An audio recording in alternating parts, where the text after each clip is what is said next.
Hello. So apparently there was a issue with YouTube all over, everywhere, all the channels, all the things. Okay. So I paused it right when we started having issues, so we'll get started. It was an all over YouTube issue. Law and crime was having issues, everybody was having issues. So that was fun. Okay, so here we go. We'll get restarted and I'll speed it up so we can catch up. Let's see. All right. Wrong view. This one.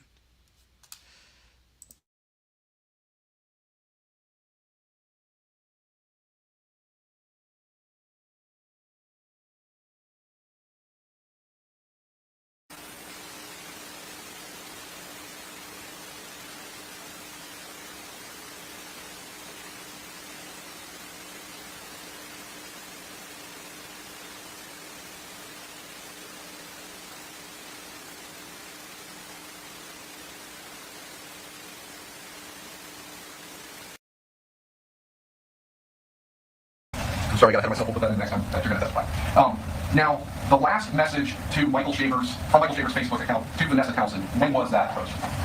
The last message was the end of 2016. Was there a message on September 20th of 2016 from the Michael Schaber account to the Vanessa Townsend account? Yes. And what was that message? The final message was on September 20th, and it says, "Hi Vanessa, how are you? Moving on, looks good. I hope you and your son are doing well." And based on your review of the Laurie Schaber Facebook records, were there pictures of the cement slab that was covering Michael Schaber's body prior to the September 20th date that message was sent? Prior to, I believe so. And what was the IP address associated with that? 199.116.175.8. Now, did you also obtain bank records associated with Laurie Schaber? Yes, I did.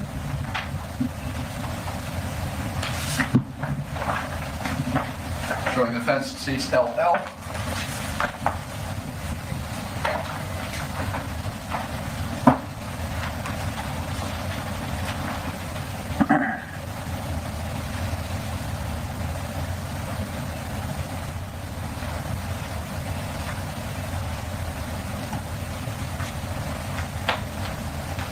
At this time, the state move states LL into evidence with previously filed notice of intent to rely on business record certification and the appropriate business record certification attached. Just a quick approach. All right, sidebar, please. Thank you.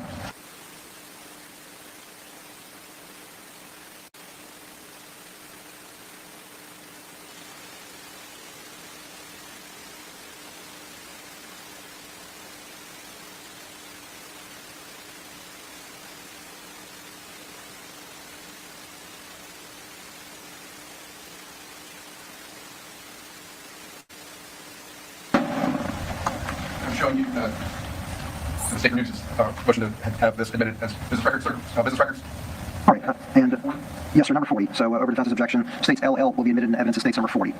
Showing states 40, you recognize those documents. Yes, I do. And what are those records? We are originator bank companies. And did Michael Schaber and Laurie Schaber maintain separate bank accounts? They did. And we'll talk about Michael Schaber's bank account when we call you later this afternoon. But was there activity within those records that showed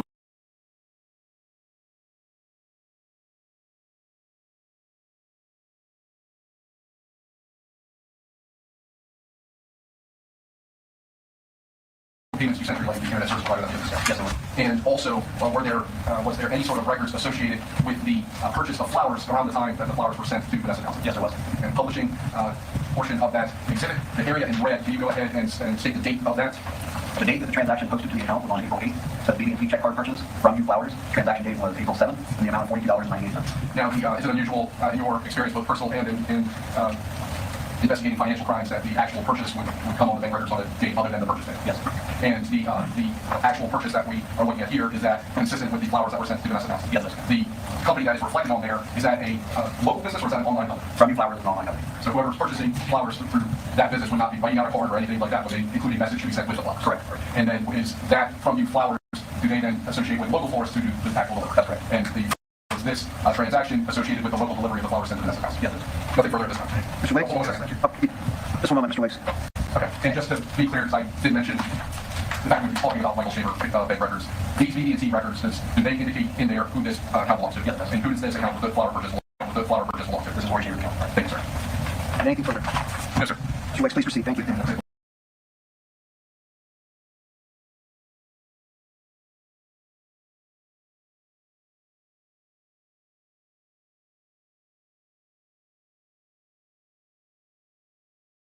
You prefer to go by? Either one. Okay.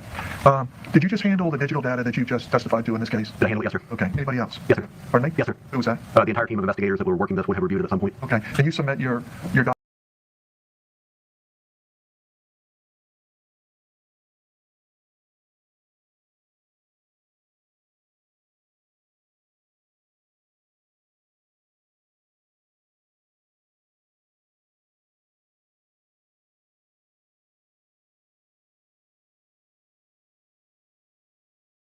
records don't authenticate what you declare was self-authenticating on a prior date, correct? Your Honor, I'm going to object to reapproach. All right, come up for a sidebar.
You'd acknowledge, though, the records we just looked at doesn't contain any representation specific of any documents, does it, sir? Sure. Okay.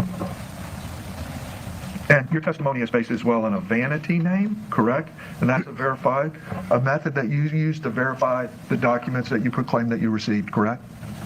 Can you please repeat that? Yeah. You were talking about on direct examination that there's ways of verification, and one was the vanity name on the account, correct? Sure. The vanity name is one of the unique identifiers. Okay. Do vanity names ever change?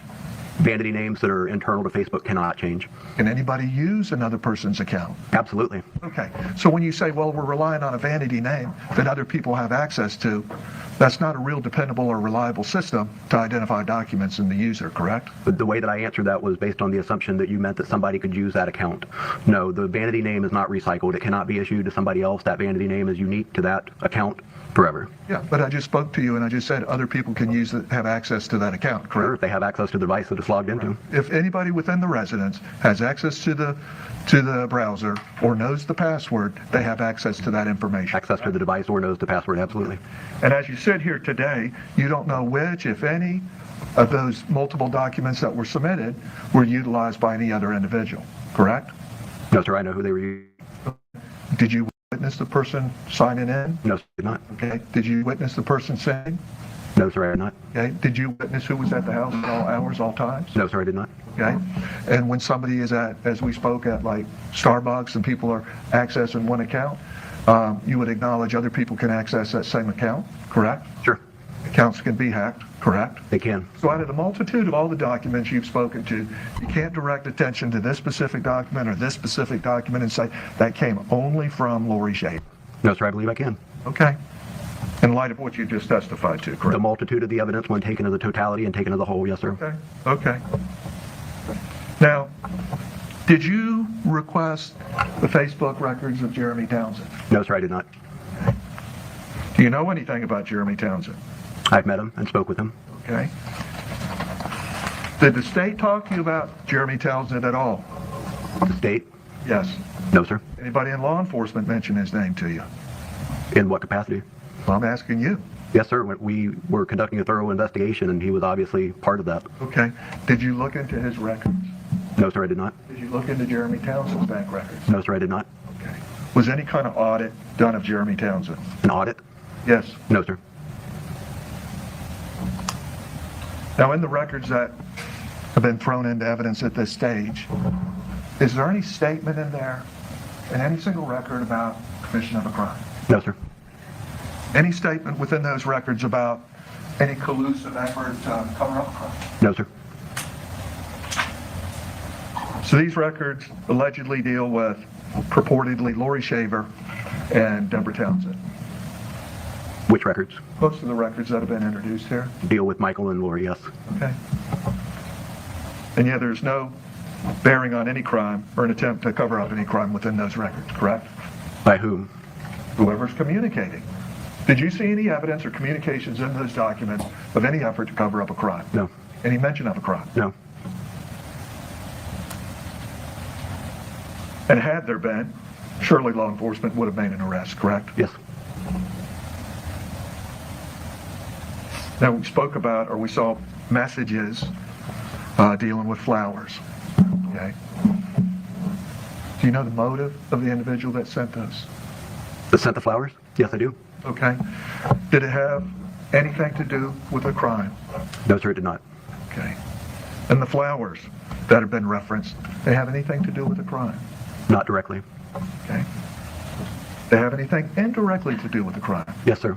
Okay. And did you put that in your report, explain that to law enforcement? The portion of the flowers was not part of my investigation other than the finding of the records in the bank statement. And was there some follow-up on the flowers that Yes. showed that the flowers were utilized in the commission of a crime? Not in the commission of a crime, no, not directly. Now, CenturyLink, is that associated in a connective link with Facebook? That was the internet service provider that the IP addresses using Facebook were accessed from. Now, Facebook is one system, CenturyLink's a different system where the browser's connected to, correct? With internet connectivity, yes. Okay. Did you obtain a business record certificate from CenturyLink? Yes, I did. Okay. Did that business record certify the reliability of any of the records that you received from Facebook? Objection, Your Honor. We approach. Sidebar.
Have you seen any personnel from Facebook here today? No, sir, I have not. Okay, have you spoken to anybody directly about Facebook? No, sir, I have not. Okay. Now, when we talk about routers as well, and people having access to a router, if somebody's in the vicinity of a router, they can proceed through that router if they can hack it or have access to it, correct? As long as they have access to the passkey. Right. Okay. So when we talk about the records that have been moved into evidence at this stage, do you know who, if anybody, may have had access at all hours, at all times, for any and all of these documents? No, sir. Okay, one moment, please. Yes, sir.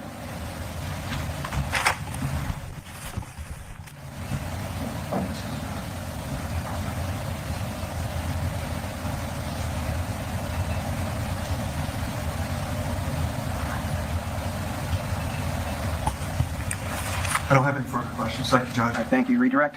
Yes, sir. Those IP addresses where the information is shared between both the Michael Shaver Facebook and Laurie Shaver Facebook, does that go from November 2015 to November 2017? Yes, it does.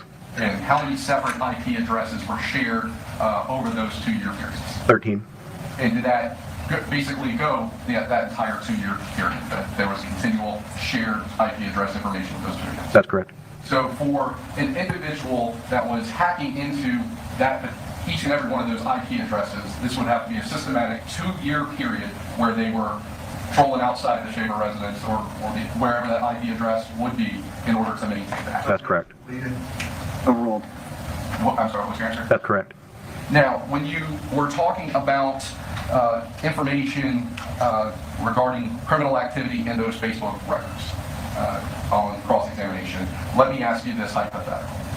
If an individual killed another person and had access to their Facebook account, and then after the person was dead, proceeded to post on that Facebook account over a period of years to try to show activity that that person was still alive, would that be evidence of a crime? Yes. As it relates to potential hacking into someone's account, if someone in China is getting into Michael Shaver's Facebook account, would the IP address be the same one that is accessing the Laurie Shaver account? No, it would not. That would be an IP address somewhere in China. That's correct. The Facebook records that you obtained, on that business record certification, did that spell out the specific number that was associated with those records? Yes. And if you were to pull those records up on the various thumb drive, would that number be contained there as well? Yes, it would. When you obtained those records originally in 2018, did it contain that same identifying number? Yes, it did.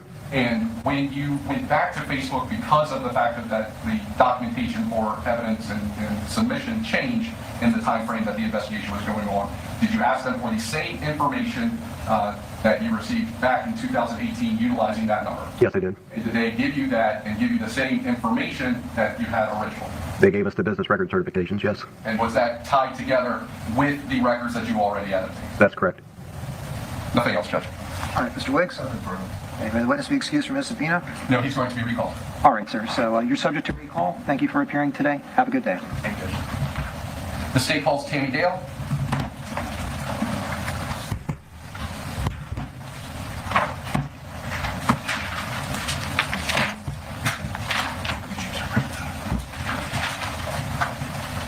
All right, please come up to the witness stand. Please be seated. That Make was a yourself good comfortable. witness, And you're ready I to think. proceed.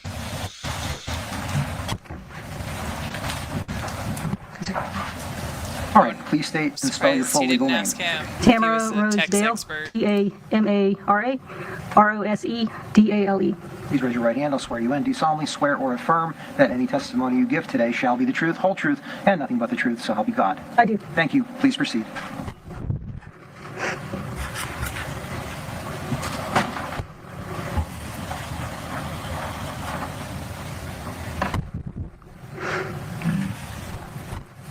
Please introduce yourself to Yes, sir. Good morning. My name is Tamara Dale, where do you work? Lake County Sheriff's Office. And how long have you worked there?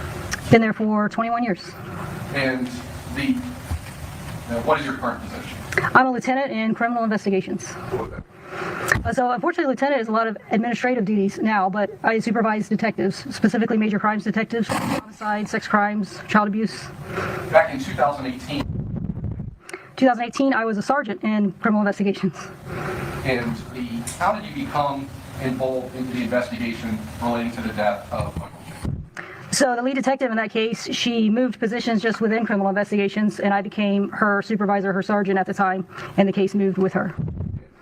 When did that occur? I don't remember exactly when she moved positions, but I think it was sometime in 2018. Now, at some point, did Detective Dorrier leave?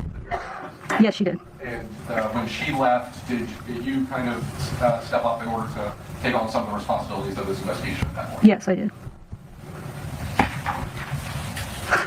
Now, during the course of this investigation, were you provided with potential names from Mr. Wiggs that he thought you needed to look into and investigate? We were, yes, sir. And what were those names? Jeremy Townsend and James or Jimmy Ballou. And were those individuals interviewed? They were. And did law enforcement go and look into the assertions made by Mr. Wiggs about them? Yes, sir. Now, in the sheriff's office, and when an investigation like this is being investigated, is there just a single detective assigned, or is there a team? There would be a team. We have a lead detective, as I mentioned, but several detectives who work on a case of this complexity and size. And does basically everybody work together, so not everybody's doing every interview, but all the information is being consolidated? Correct, yes, sir. The lead detective kind of organizes everything and delegates to some of the other detectives some duties. Now, during the course of the investigation, was information about Michael Shaffer's phone obtained from the service provider? Yes, sir. And what was the phone number of Mr. Shaffer that was looked at? Michael's phone number was 352-431-5121. Okay. And what efforts were made in order to track down the information associated with that? So we served a search warrant on his service provider, which was Verizon Wireless, and that was to get, of course, more information about the number itself. I'm showing Excuse me. previously marked as states MM.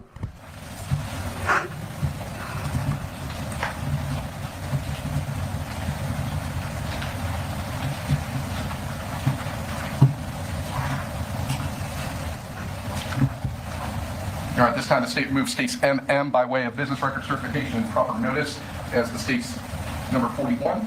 Any objection? No objection. Without objection, states MM will be admitted into evidence of state's number 41. I'm going to go ahead and present this to the witness. Can you go ahead and take a look at those records?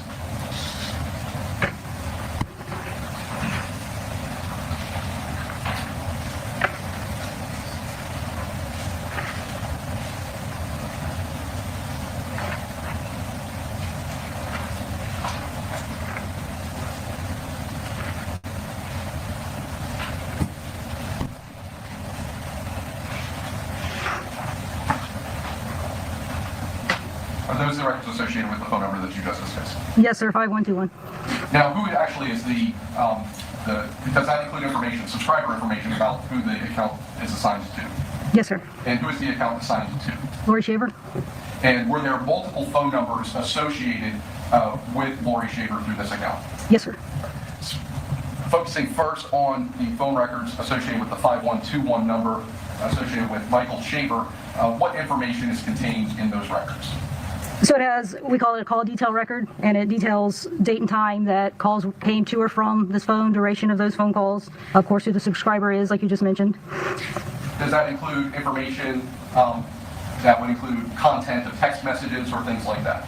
No, sir. The records that you have solely talks about actual phone calls then? That's correct.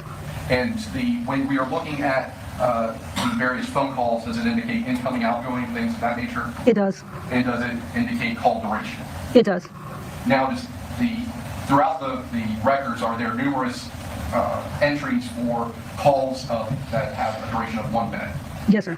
Does that mean that every call of that type of duration is necessarily answered by the person that is being called? No, sir. And if you were to look at the records of a person being called, if the call was not answered, would it then not register on their account? No, it would not register on their account. And the time frame for which you got the phone records associated with the 5121 number, what is that? What we asked for or what we received? What you asked for? We asked for August 1st, 2015 through March 9th, 2018, that being the day Michael Shaver's body was found. And I want to go ahead and direct your attention to November of 2018, and if you need to step down in order to demonstrate to the jury the information that we have here, please, if you might ask. Please feel free to move about the courtroom. Now, first of all, up here in this red box, what information is contained there? It says detail for Laurie Shaver, which again is the person who pays for the phone. The person the phone is in and the name of the phone is in. And it says 352-431-5121, so the phone number. Now, what is the last phone call that was made from the device associated with 512, meaning the last phone call out? That's highlighted in blue at the bottom, and that's on November 7th, 2015 at 5:48 p.m. And what the phone number was called on November 7th of 2015? 407-560-6999. And did you do research into what that phone number went to? Yes, we did. It's a landline for EdCot, which is where Mike worked at. Now, the phone numbers and the activity that's highlighted in yellow, what phone number is the areas highlighted in yellow associated with? That number is 352-431-0419, which we know, at least at the time, is Laurie Shaver's cell phone number. Okay, and how do you know that? We would ask, at the time, we would ask other people, what's Laurie Shaver's cell phone number? Did you also obtain that information from Verizon itself? We did. And is that the other number back in November of 2015 that was associated with the Laurie Shaver account? Yes, on the same account as this. And can you go ahead and summarize the activity between the two numbers, the 5121 and the I believe you said 0419 number, for the month prior, the time prior leading up to the November 7th, 2015? 0419, yes. So this would be my cell phone, and these are all his incoming or outgoing calls to or from the 0419 number or Laurie's cell phone.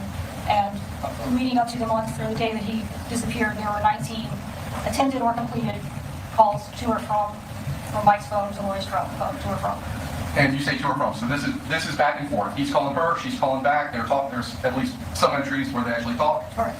And some of these entries that you're referring to here, that appear on these records, do they have that duration time of 1 minute? Yes, several of them do.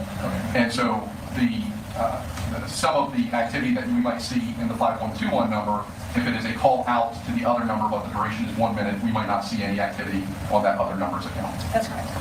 Now, is there any activity on the 5121, the number associated with Michael Shaver's account, after the November 7th, 2015? There is one incoming call for that. I'm going to go ahead and move to that. What call was that?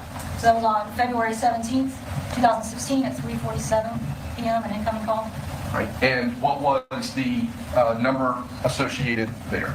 352-787-2277. And did you do research into where that phone number was associated with? We did. It belongs to a loan company called Mariner Finance. I'm showing you what has been entered into evidence at State's number 29.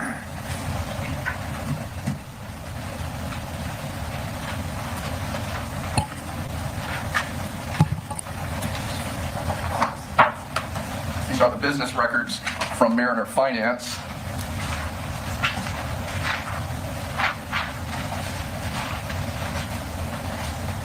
And these records reflect a phone call to that 5121 number on February 17th of 2015. Yes, sir.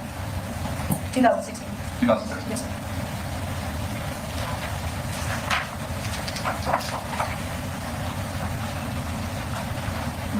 Did you also obtain the records for that second number associated with the account? 0419? Yes, sir. Yes. Yes, we did. And then was that also obtained through the search warrant? Through a separate search warrant, yes, sir. Showing defense what's been previously remarked as State's Exhibit 10N.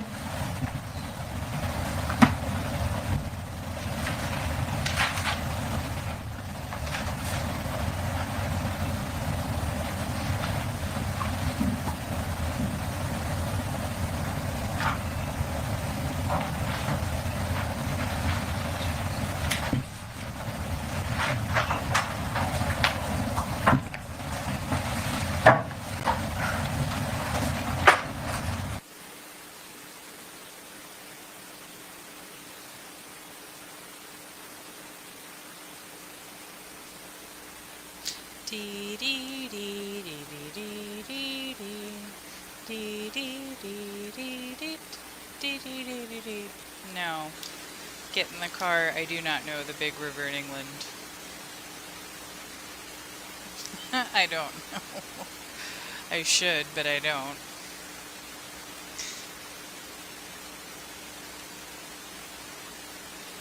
Yeah, this morning is not the part to skip.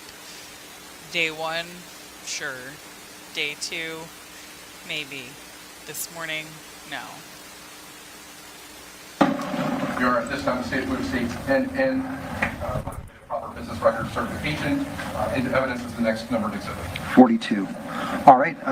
Over defense's objection, states NN will be admitted into evidence as states number 42. I'm going to ask that you go ahead and look at those records. Are those the records associated with the second phone number associated with that account?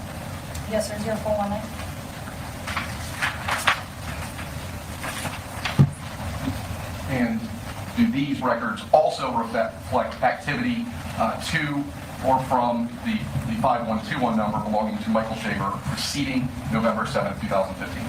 Yes, sir, those are the highlighted portion. And how long after November of 2015 do the records that you obtained associated with Laurie Shaver's phone number, do they go?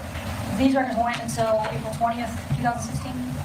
And during that time frame between November of 2015 to April of 2016, is there any attempts to call the 5121 number associated with Michael Shaver? Yes, sir. Is there any calls to that phone number associated with Laurie Shaver from that 5121 number associated with Michael Shaver? Yes, sir. Now, during the course of the investigation, there was a phone number that was submitted through a Facebook message from Michael Shaver's account to Vanessa Townsend. Were you familiar with that phone number? Yes, sir. And was research and attempts to look into that phone number done through search warrant as well? Yes, we did. Showing the offense what has been previously been marked for identification as states 00.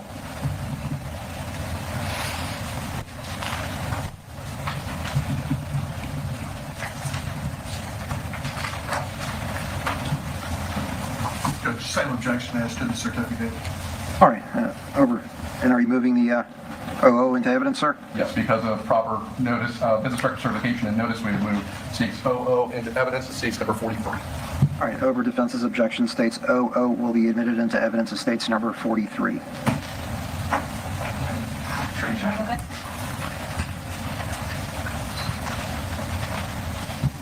Now, in states 43, what kind of records are reflected in that document? These are called customer notes by Verizon. First one I came to. And what type of activity is referenced there? So it's kind of an ongoing narrative, I guess, typed by a customer service representative of activity on the account. Maybe they added a feature or took away a feature, things like that. Does it also include information when an account holder does things such as changing a phone number? Yes. And is there record activity on that Verizon account for the 5121 number being changed at any time? Yes. And first of all, when was that 5121 number changed? April 16th? No, April 6th, thank you. Okay. April 6th, 2016, 5121, which was Mike's number, cell phone number was changed to 352-801-0941. And now, in order to have a phone number change that is consistent with the individual having the device itself to change the phone number. Correct.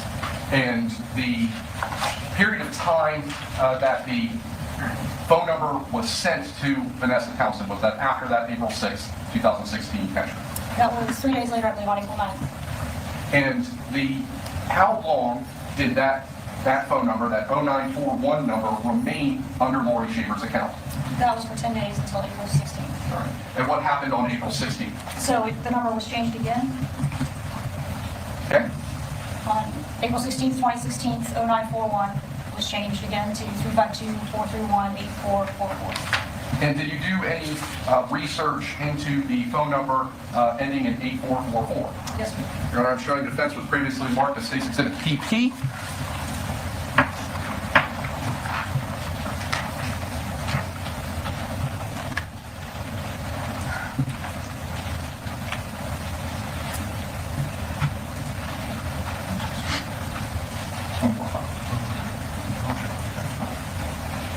Your Honor, at this time the state would move state's PP into evidence as a certified court file, court document from case number 2016 SC, I believe that's 1508. All right, any objection? No objection.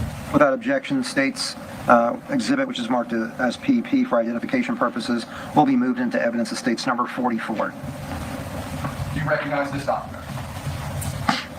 Yes, sir. And what is that document? It's a Lake County Court document. It's titled Notice of Current Contact Information. And who is that notice of contact current information associated with? Laurie Shaver. And does it include her address?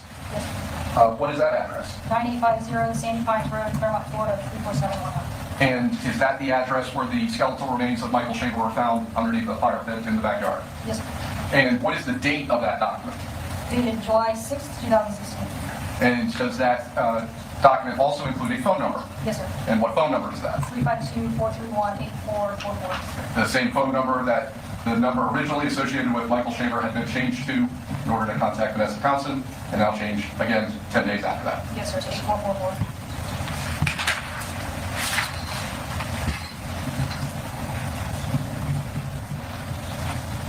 During the time frame, you can go ahead and have a seat.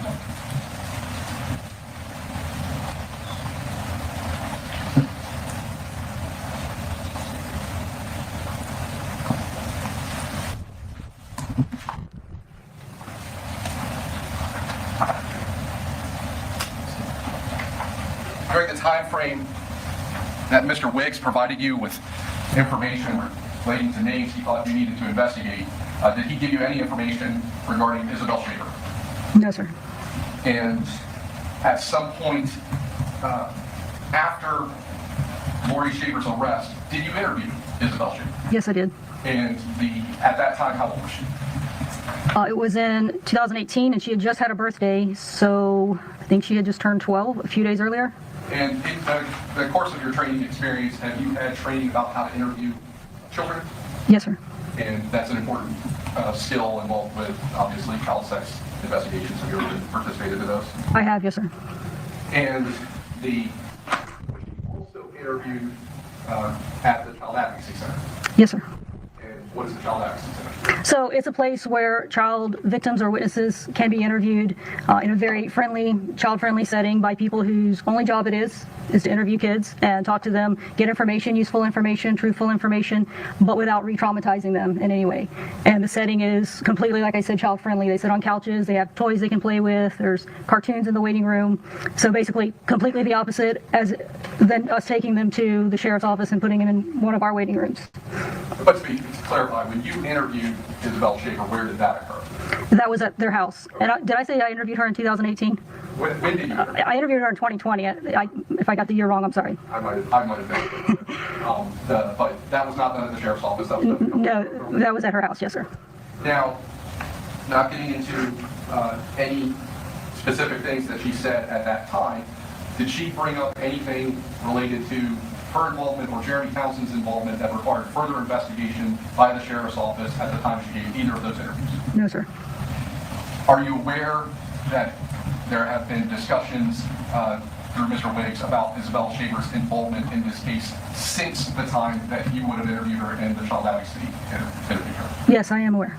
At the point that those statements came forward, were charges already pending against Laurie Shaver? Yes. And any other talking of witnesses would be done through the state attorney's office at that point? Correct. And Miss Isabel Shaver, are you aware, was deposed through the course of the pending case? Yes, sir, I'm aware of that. As part of your duties, are you a firearms instructor? Yes, sir, I am. And what kind of training do you have to do to get that type of role? So initially, it's a 40-hour FTLE course through the Florida Department of Law Enforcement, and then there's continuing courses that you take to keep that up, and you have to continue to teach each year in order also to keep that up. Now, as part of any sort of firearms training or defensive tactics, are law enforcement officers or anyone else trained in a similar fashion, trained to basically try to make headshots in stressful situations? No. Why not? Well, we're trained, if we're using deadly force, it's to eliminate a threat. And in a real-world situation, unlike at the range, your threat is going to be moving, most likely. you're going to have adrenaline going, maybe other things going on. So unlike at the range, maybe you're a really good shot at the range and you can make a headshot, but you don't want to miss what you're shooting at in real life, because if you miss, two things are going to happen. First of all, you didn't eliminate your threat, and they're going to keep doing whatever they were doing. But also, we in law enforcement, we're responsible for every round that comes out of our gun. And in a real world situation, if we miss what we're shooting at and it hits someone or something behind that person, we're responsible for that. So I say all that to say a head is a small target, or like on TV, if they shoot a gun out of someone's hand, that's a small target. So we're trained to shoot what's called center mass, which is right in the middle of the largest target, which is the person's body, because that's a large target, and if you miss by a few inches, you still hit the person's body that you're aiming at.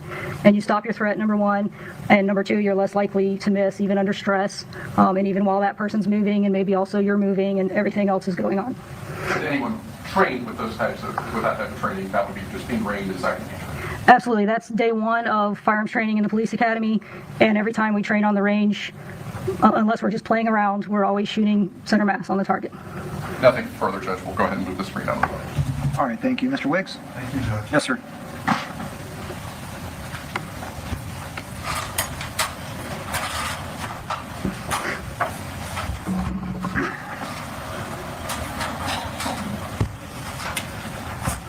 SO, correct? Yes, this is my first law enforcement job. Yes, sir. Right. So you've only worked with law enforcement there, correct? That's correct. Yes, sir. Okay, not to belittle you in any respect, okay? Do you have any certificates or training in digital? No, sir. No, sir. And so you relied on other people within your report to gather information, correct? Within my report to gather information, You were the case officer, correct? I was never the case officer. No, sir. Is your name on the incident report? I did supplements. I don't know what you mean by. Okay. That's your deposition. I took final incident report. What is the defense doing to the mic? It's her report and the data she submitted at the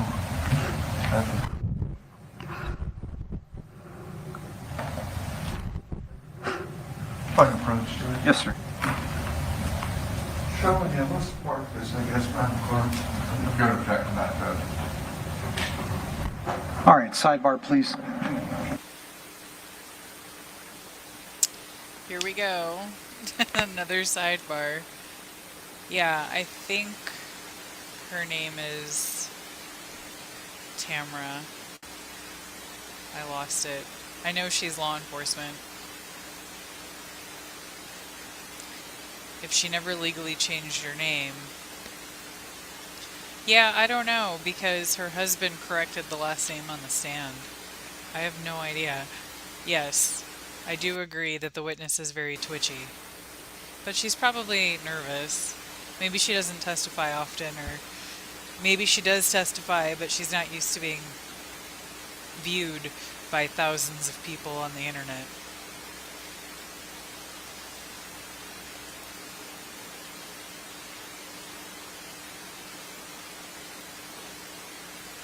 Oh, she does say her name, Laurie, filmer, formerly Laurie Shaver. I have no idea.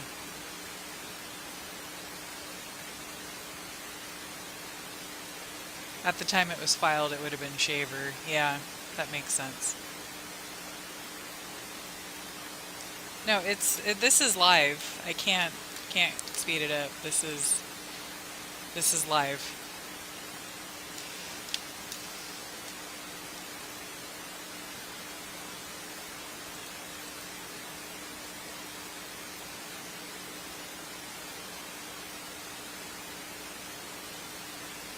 I wish I could fast forward through sidebars in real life. That would be nice. Yes, so many sidebars. And I'm gonna mess up our lovely total at the end with all the glitches and going back and forth. Officer, showing you a document. Is your name anywhere on or within that document?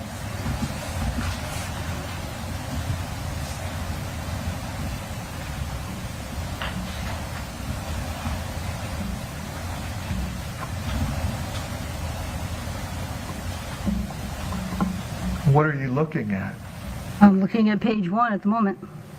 Oh, you talking about this Post-it note? No. The primary document that you've been handed.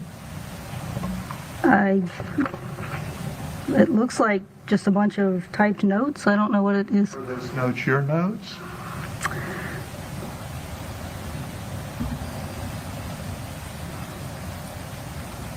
I think so. I don't.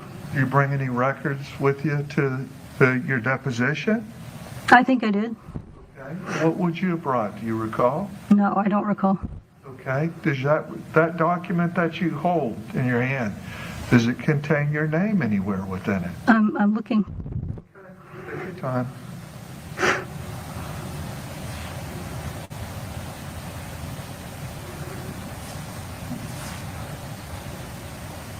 Yeah, this is interesting so far. Oh, here we go. Yes, sir. Come on up. Here we go again. I can read pretty quickly, but if a bunch of people are staring at me, I'm probably going to reread to make sure I don't make a mistake or make a fool out of myself in front of a lot of people. My dog is sitting under me, and I can't sit close enough to my desk. So I'm like propping myself up because I don't want the dog to be uncomfortable. I need her to like move in more.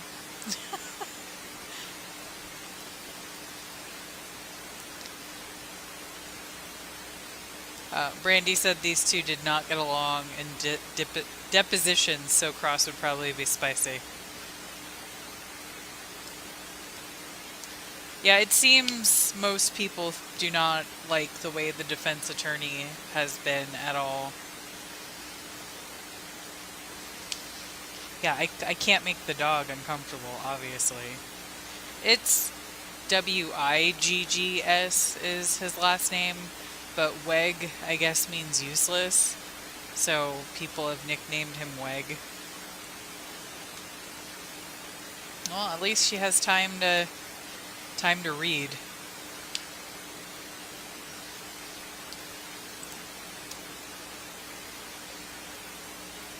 Y'all should have seen IT Juror's face during the cross when Wiggs was asking about if the internet company was able to verify Facebook documents. Yeah.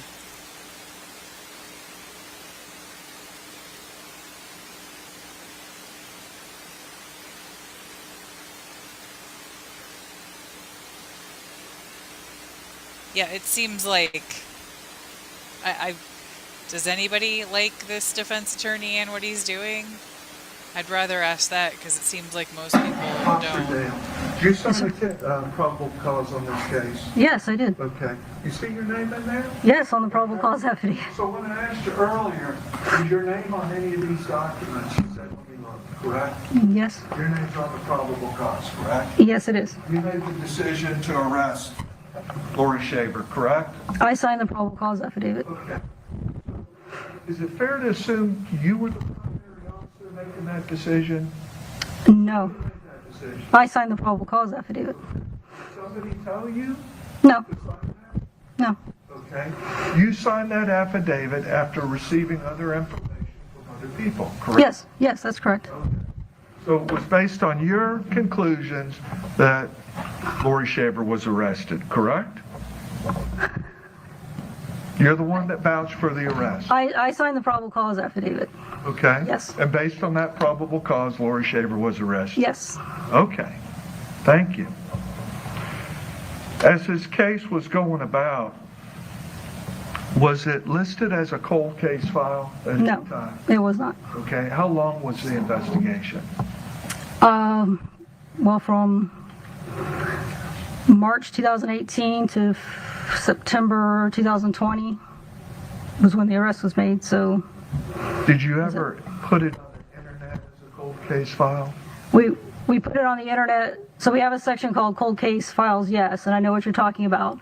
But that's the only place we had at the time to put cases to get more information. But we did not determine it to be a cold case because a cold case is something in our eyes where we have nothing else, no other information to go on. So you weren't hot on the trail of Laurie Shaver or any particular individual when you put that on the internet, correct?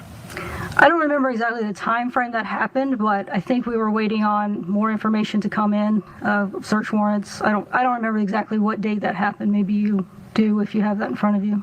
Okay. When that was put on the internet, were you holding any evidence, any inference that you could suggest guilt to Laurie Shaver? I don't remember when that was put on. Okay. What we had at that time. Yeah, I don't know when it was put on the internet. It was just basically to get out to the public, to get the case out in the public's eye, to get tips if anyone had any. That was our intent.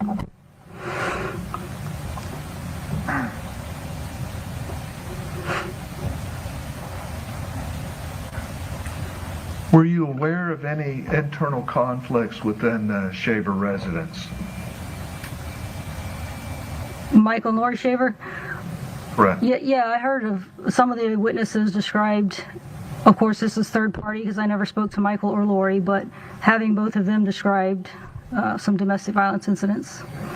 In the probable cause affidavit, was there a decision that you signed off on to arrest Laurie Shaver for the charge of murder?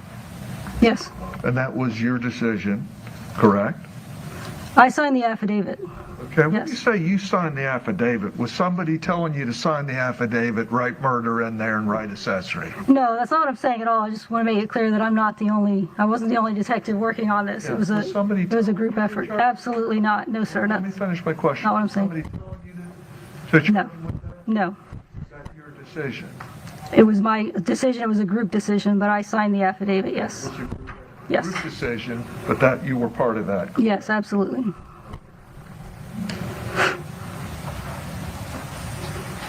It's not the Declaration of Independence. We can't all sign it. So I signed it.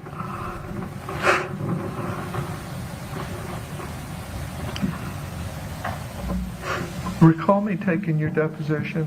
Yes, sir. Okay.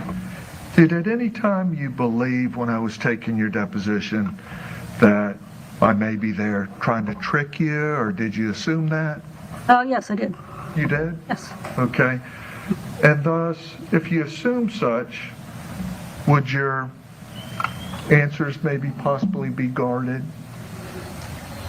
I'm sure they were. I don't recall specifically.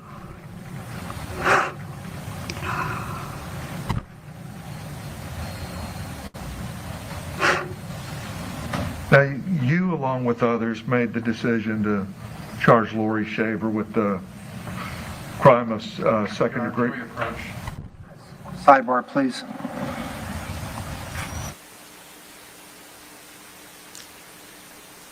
Well, we saw whoever those women are, but not Brandi. Yeah, him saying a group of people convinced you to sign it. And she's like, no, that's my job. Why? You think there's some conspiracy to convict your client? Did they plant someone to do all the text messages too? But I think my favorite line so far is it's not the Declaration of Independence. Y'all, when he asked if she thought he was trying to trick her and she said yes, a juror laughed and looked at the gallery to see if we were laughing too. That's funny.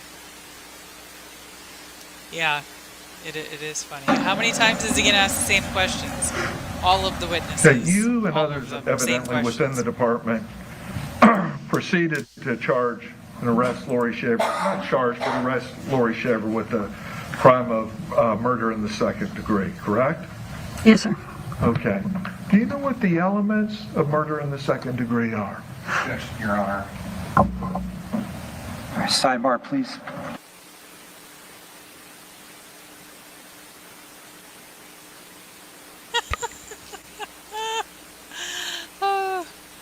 What is going on? I don't... Does she know what second degree murder is? I mean, she is making warrants, but doesn't the DA don't they work on all that together? It is the DA that brings the charges. The lawyer's just being whatever he's doing. He's doing his very best defense, I guess, that he can come up with. I have no idea what the prosecutor's name is.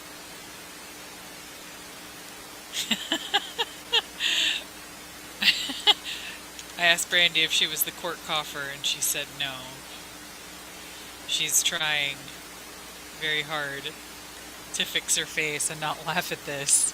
Yeah, it's really hard not to laugh. I'm laughing. I like this witness. I hope we get more of her.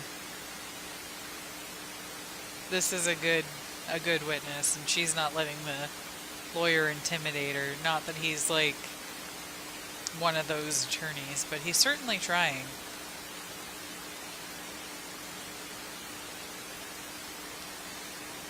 Oh yeah, we're gonna get a different angle. We're gonna see the back of Laurie's head again. Oh, the other attorney. Is this another attorney that's on the case? I've never seen her get up or do anything. I wonder why the cameraman keeps picking.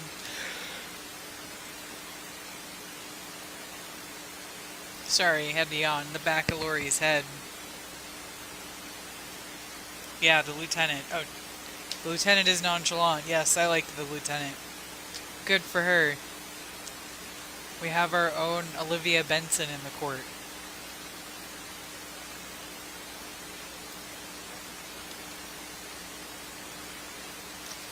Yeah, I would definitely not be able to keep my face straight in the gallery either. That would be very tough to do. She's Laurie's legal therapist. Her job is to say, we got this, we'll win, hands down. Yeah, she might be nervous or just not used to publicly speaking. Yeah, it won't be the first time that she's... First time or the last time dealing with lawyers like that. Officer, somebody I was asking you about the decision that y'all made internally. And as to the crime of murder in the second degree, are you aware of the elements? I can't quote them, but generally, yes. Pardon me? I can't quote the statute book, but generally, yes. Okay. What are the elements for the crime of second degree murder? So, unlawful taking of a human life, not premeditated, obviously. I'm sorry? I said obviously not premeditated. Okay.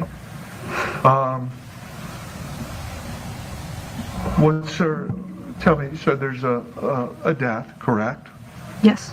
By another individual, Yes. correct? Yes. Anything that surrounds the nature of the killing? I have a statute book. No. Well, I can't quote it. No, I can't. Okay. Okay. And you understand that all elements must be established? Absolutely, yes, sir. Pardon me? Yes. Okay.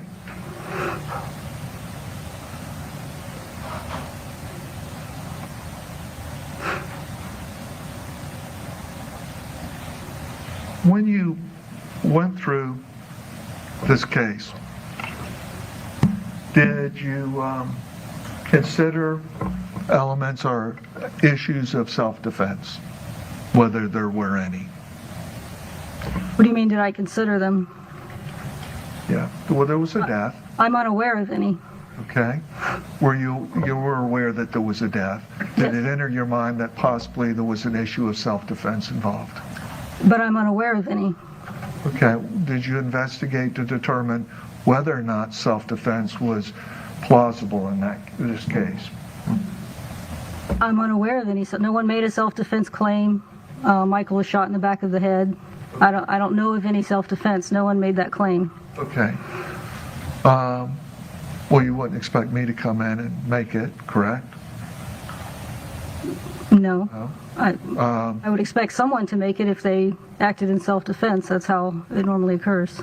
So let me ask you then, if you see certain elements but nobody suggests in self-defense, do you just presume guilt and make the arrest? No. Okay. Did you do anything, therefore, to see whether or not there was any issue of self-defense? If no one suggests self-defense, how would I know there's self-defense? Okay.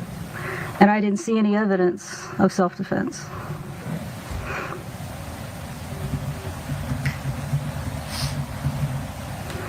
Normally in self-defense, you don't bury the body in a backyard. I've never seen that before anyway.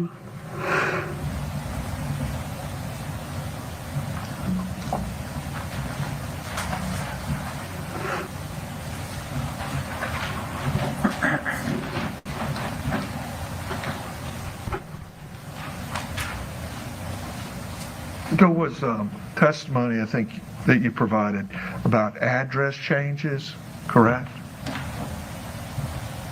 When? Earlier on direct examination, you looked at some documents, saw a certificate of an address change? I think it was just declaring that was her address at that time. Okay. I think is what that was. Okay. Did the address change have anything to do with the homicide? I don't know what it had to do with it. It was a court document. Pardon me? I don't know what it had to do with it. It was a court document declaring that was her address at that time and phone number. Okay. Would that suggest to you a homicide? No. Okay. You also testified about documents of utilities in somebody's name, correct? Cell phone bills? Yeah. Yes, sir. Okay. Would that suggest a homicide? Just a cell phone bill by itself? Yeah. No. Okay. Is a cell phone bill with anything else going to suggest a homicide? I mean, it's the contents of the record, not Okay. the cell phone bill. Those records don't suggest a homicide in any form or any manner, do they? The cell phone bill? Yeah. It's what they show, and not by themselves. No, of course not. It's the totality of everything.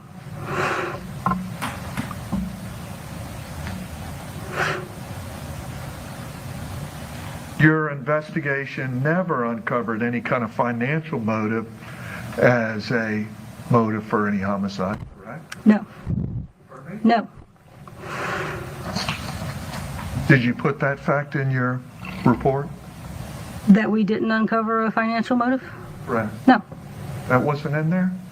In my report or my PC affidavit? In the report. That we didn't uncover a financial motive? No. I didn't. Now, do you think it's important for the jurors and everybody that you document all facts, including exculpatory evidence? Yes, absolutely. Okay. That would be an exculpatory factor, correct? Yes, but, No financial motive in this case. well, I mean, I wouldn't put in there, I would have to put then, I didn't uncover a financial motive, I didn't uncover this motive, I didn't uncover that motive. So I can't list every motive that I didn't uncover. But that's often a primary factor in a homicide, is it not? Well, you don't have to prove motive, but yes, if you have one, Yeah. it would be a primary factor.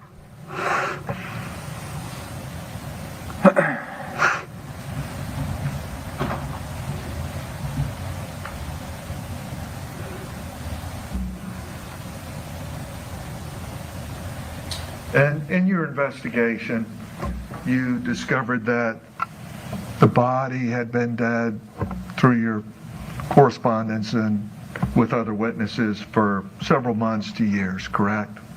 I believe that is what the K-Phil lab said. Okay. So we've heard testimony in this case about people getting emails on this date and the last time Michael Shaver showing up at work on this date or that date. Mm-hmm. Those don't suggest homicide, do they?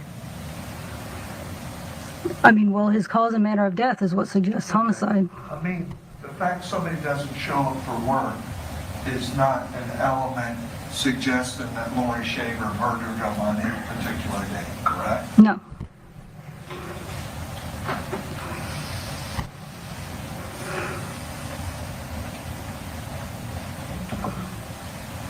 Now, you understood, pursuant to the requirements, that the death had to have been the criminal act of Laurie Shaver, correct? Yes. Okay. Or somebody acting on her behalf, correct? Correct. Now, you weren't present during the death of Michael Shaver, correct? No, I was not.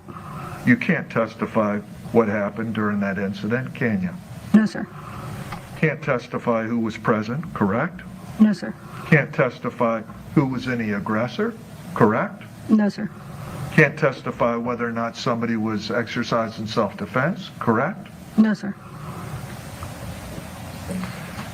Neither can you testify as to who, if anybody, shot a gun. I wasn't there, so no, sir, if that's what you mean. And yet such facts are imperative as essential elements to the crime of homicide, correct? That the criminal death occurred by a particular individual. Correct? Yes. Okay.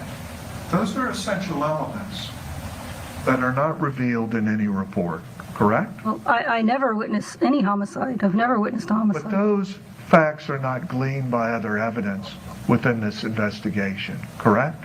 I believe that they are. Okay. Now, there was a point in time in which law enforcement responded to the residents in reference to a well-being check, correct? Yes, sir. Okay, were you there for that? No, I was not. Okay. Do you know how many officers were there? I don't. I think at least 2, but there may have been more. I don't know. Now, when law enforcement went there for a well-being check, you can't make any declaration they were hot on the trail and were making headway on that case, correct? Correct. And in fact, they went to the residence as a consequence of a call from a Scott Amatuccio, correct? Yes, sir. Mr. Amatuccio never indicated he had witnessed a crime, correct? No, he didn't.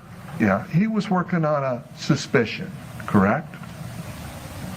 That something may have happened at that house. I guess you could call it that, yes, sir. Yeah, because he hadn't seen his friend in some time, correct? He had other suspicions, but yes, including that.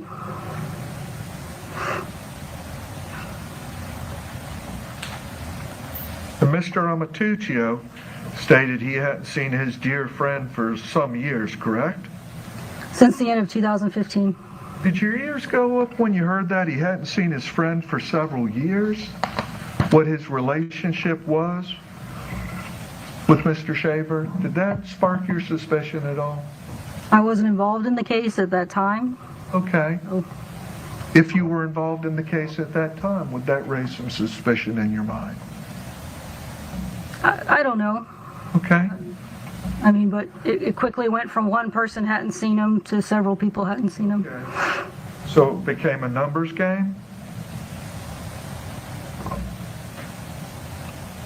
Your words, not mine, but one person hadn't seen him, and then his family hadn't seen him, and then no one, we couldn't find anyone who had seen him. You know what his relationship was with his family? Specifically, no. Okay. But I know the point is, people he worked with, absolutely no one had seen him. No one. People who saw him at work, no one. Since the end of 2015. Okay. My understanding was your position that Laurie was arrested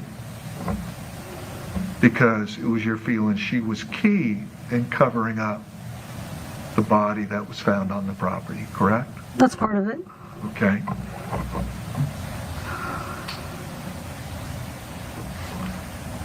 When you made that conclusion, did you reach any particular conclusion based on any physical evidence that Laurie knew he was buried there? I'm sorry, you say that Laurie knew he was buried there? Right. Physical evidence, no, sir. Pardon me? No, sir. Physical evidence, no. Okay. So you had no evidence to suggest that Laurie knew his body was there, but basically she was just the closest one to the body, correct? That's part of it, but not all of it. Okay. So she's closest to the body. She gets arrested. No, sir. Okay. Well, you say that's part of it.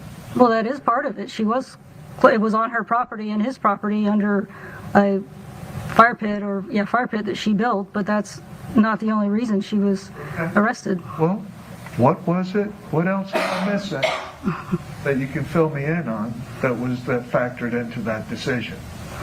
Well, she was the last person seen with him alive. Does that mean she murdered him? Let's stop there. We are taking each thing I'm going to say and ask, does that mean she murdered him? Yeah. Each thing, no, by itself, no. I would never have arrested her for any one thing I'm going to say, no, sir. No. So she's the last to see him. Does that mean she murdered him? By itself, No. Okay, let's go to the next issue. What's the next issue that factored into that conclusion? So she was the last person, she left with him, the two of them left together, last person to see him that we know of on planet Earth, alive. She immediately started lying about his whereabouts. Okay, stop. Right there. Is Laurie sitting here today charged with lying? No. Okay. Is that an element to the crime of murder? No.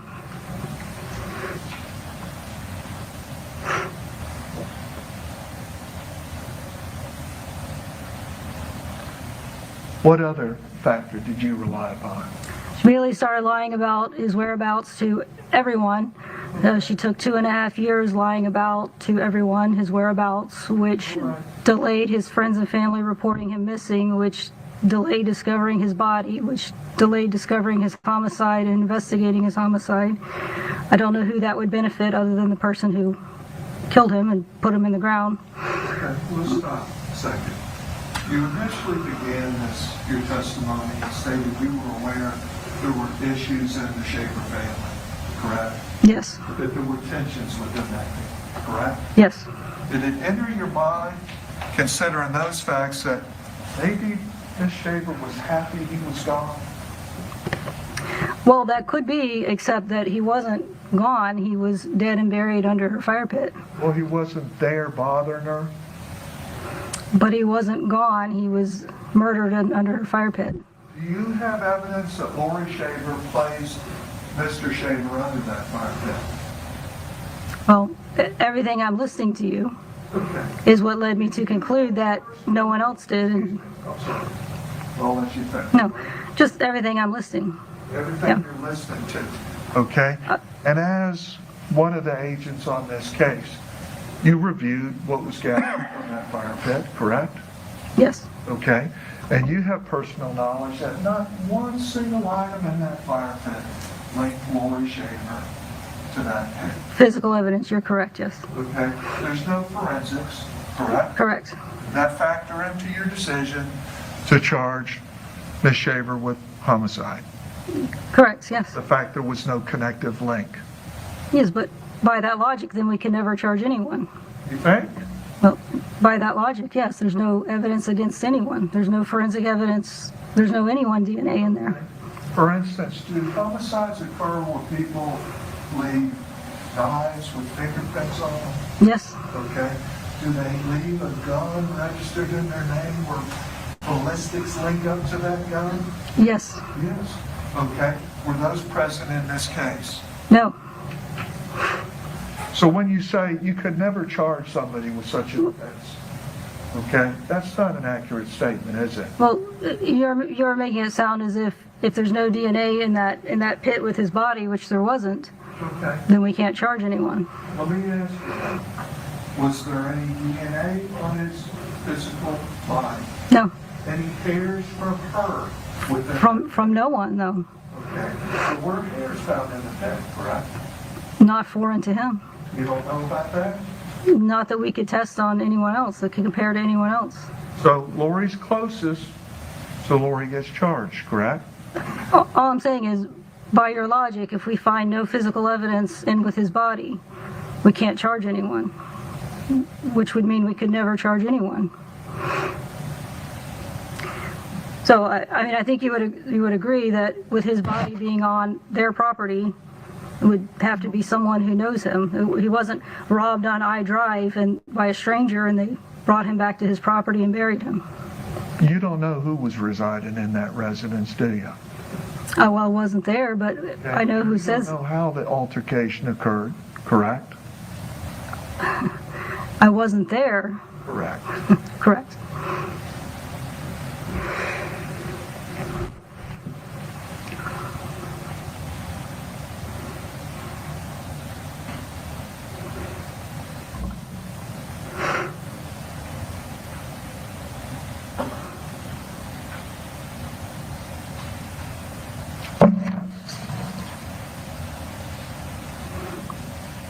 Did you see or uncover any photographs of Laurie Shaver having anything to do with the patio itself?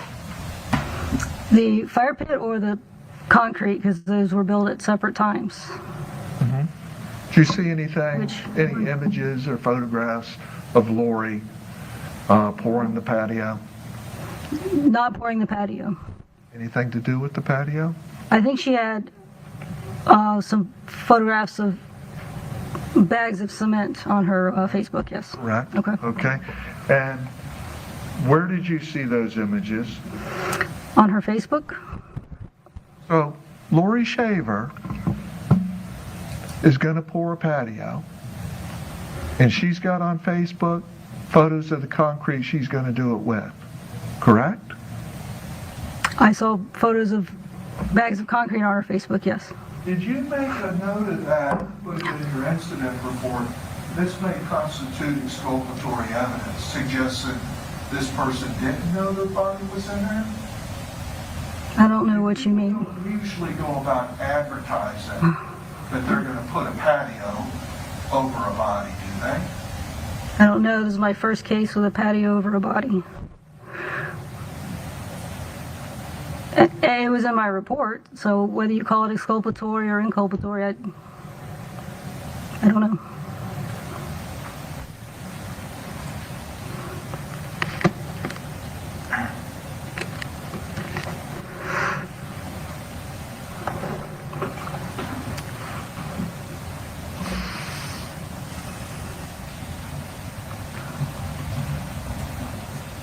In fact, you would acknowledge that that doesn't suggest guilt. What doesn't suggest guilt? The fact that she had anything to do with the patio and that the concrete had been posted. Here's what I find out about that is she had a 5-acre property and she put it over his body. So that would, Do you know what the ground looked like before what? the concrete was laid? No. Do you know what was going in on that spot possibly before? I was told a duck pond. Okay.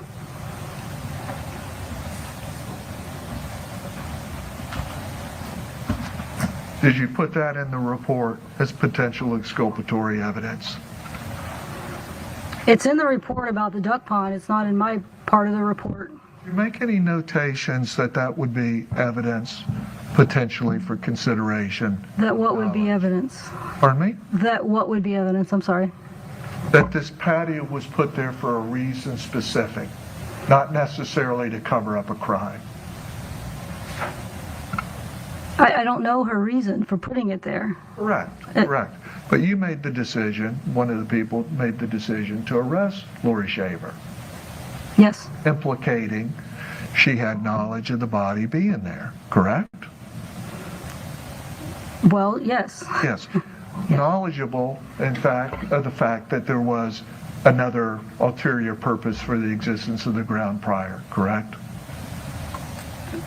I'm sorry, say that again. I apologize.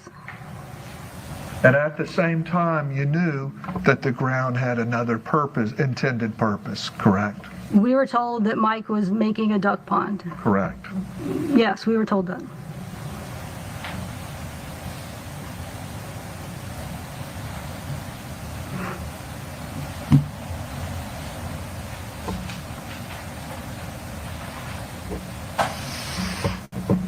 Now, it's my understanding, or that you have a belief that the crime can't be committed just on a bare suspicion, correct?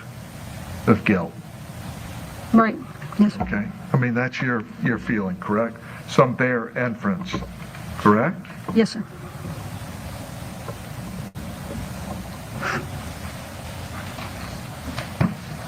Yet, when you arrested Ms. Shaver, there was no evidence that you held establishing any knowledge on her part that the body was under the patio, correct?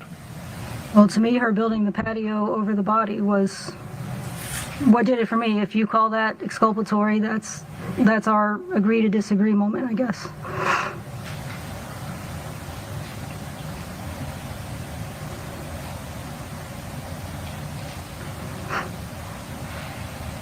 Okay.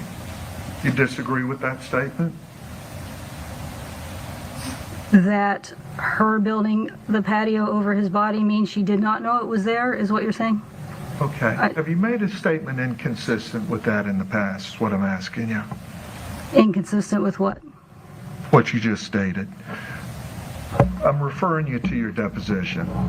I'm going to refer you to page 30, line 14 through 16.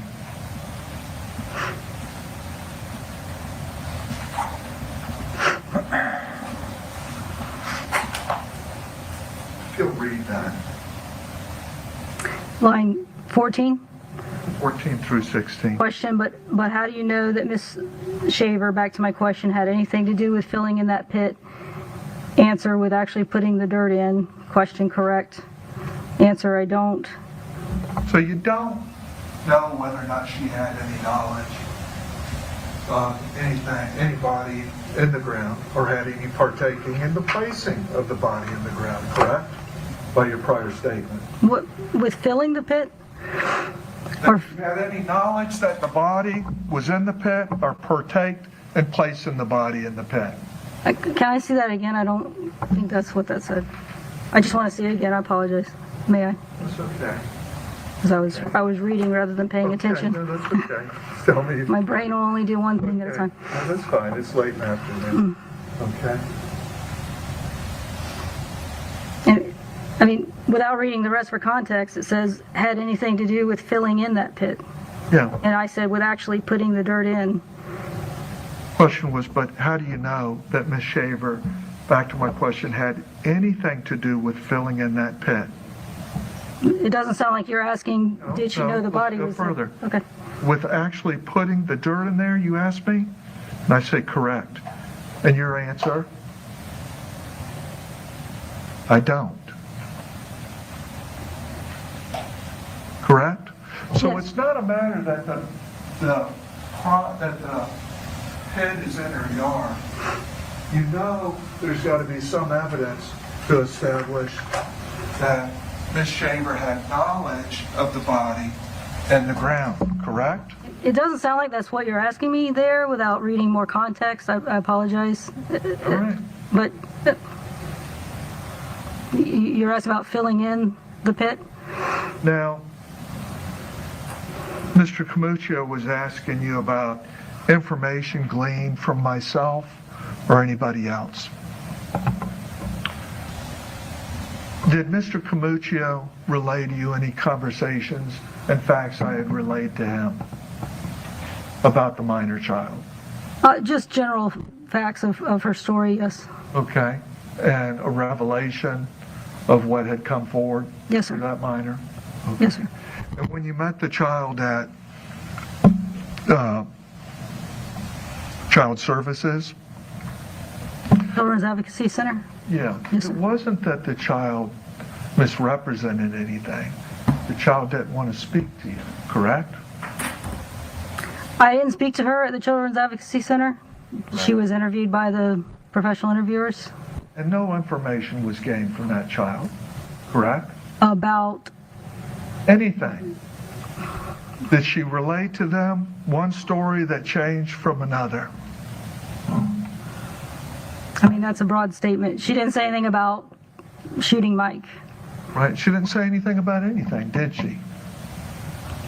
You can't, what do you mean she didn't say anything about Do anything? you know anything that the child did? Yes, but Sidebar, please.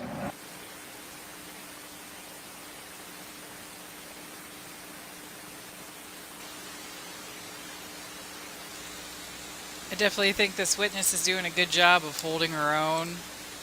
She's not falling for any of his crap. You can tell that she's nervous, but I think she's doing a fantastic job.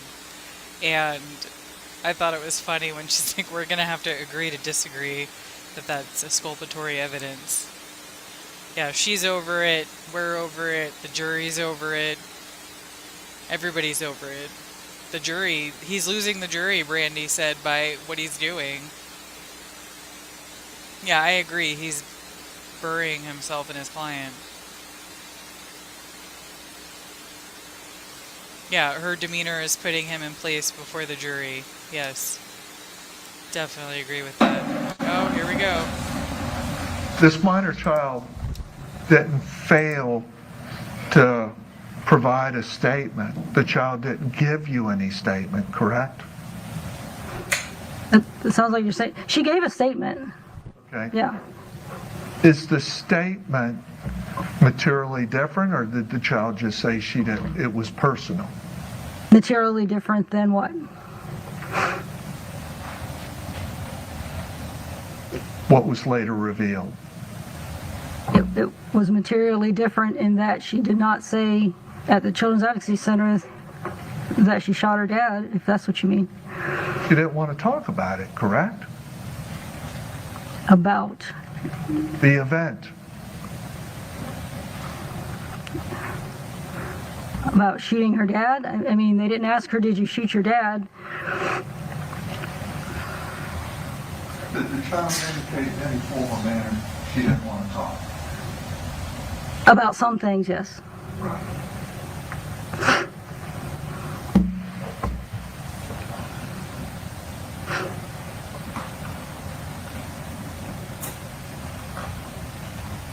Did the state converse with you at any point in time about any conversations that I may have communicated to the state from that child? Not in detail, just generally what she said. Yes, sir. And whatever the state revealed to you, did you follow up on whatever was communicated to you by the state? No, by that time, Laurie had been arrested and charged, and the state would be responsible for. If they wanted me to interview her, I would have, but it's my understanding they deposed her. In this case, there was we've covered the grave, but there was no evidence that you're aware of that was unturned from the residence implicating Laurie Shaver. No.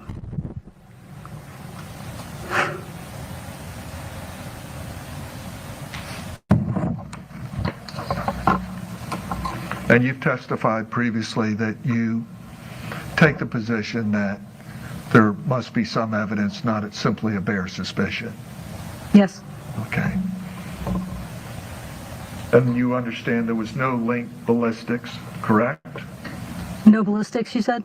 Correct? Yes, sir, I understand. You were aware of that, correct? Yes, sir.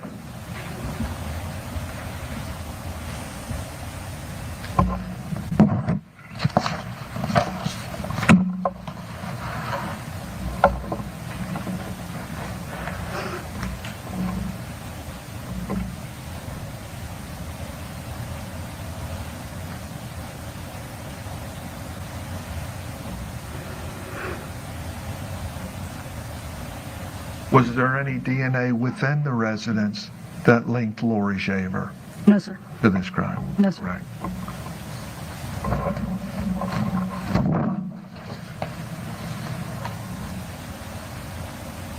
There was no digital device recovered in this case, was there? No, sir.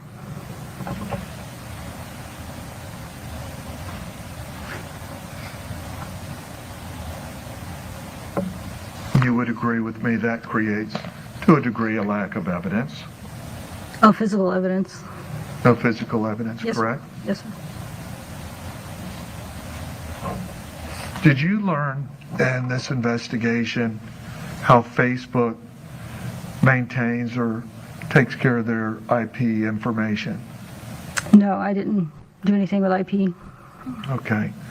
Did anybody supply you information about the IP information from Facebook? I don't remember learning anything about IP. Okay. Right.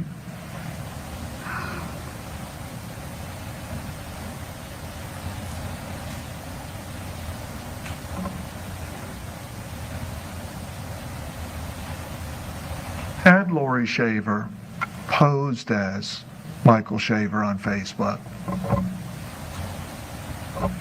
you would agree that doesn't mean Laurie Shaver murdered Michael Shaver? By itself, no. No. Okay.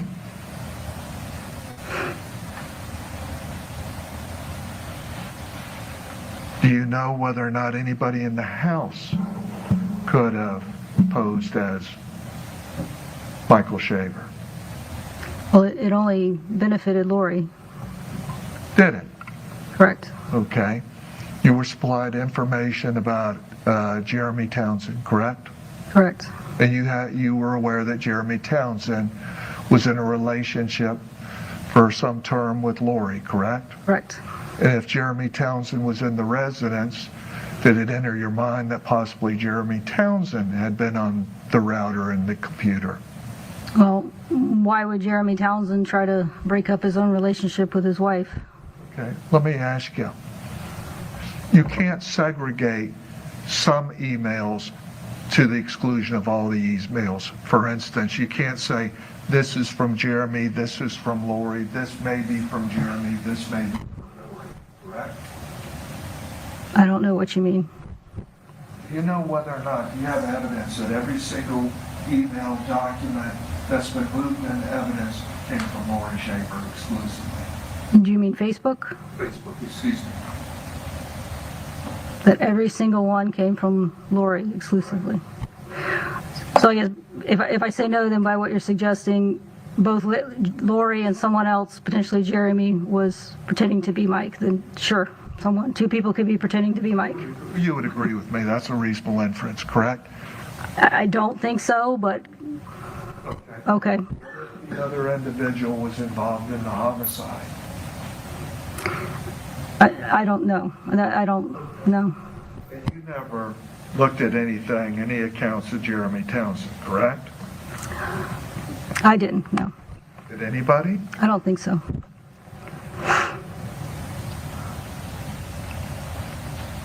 Did you meet with anybody from Facebook or CenturyLink? No, sir.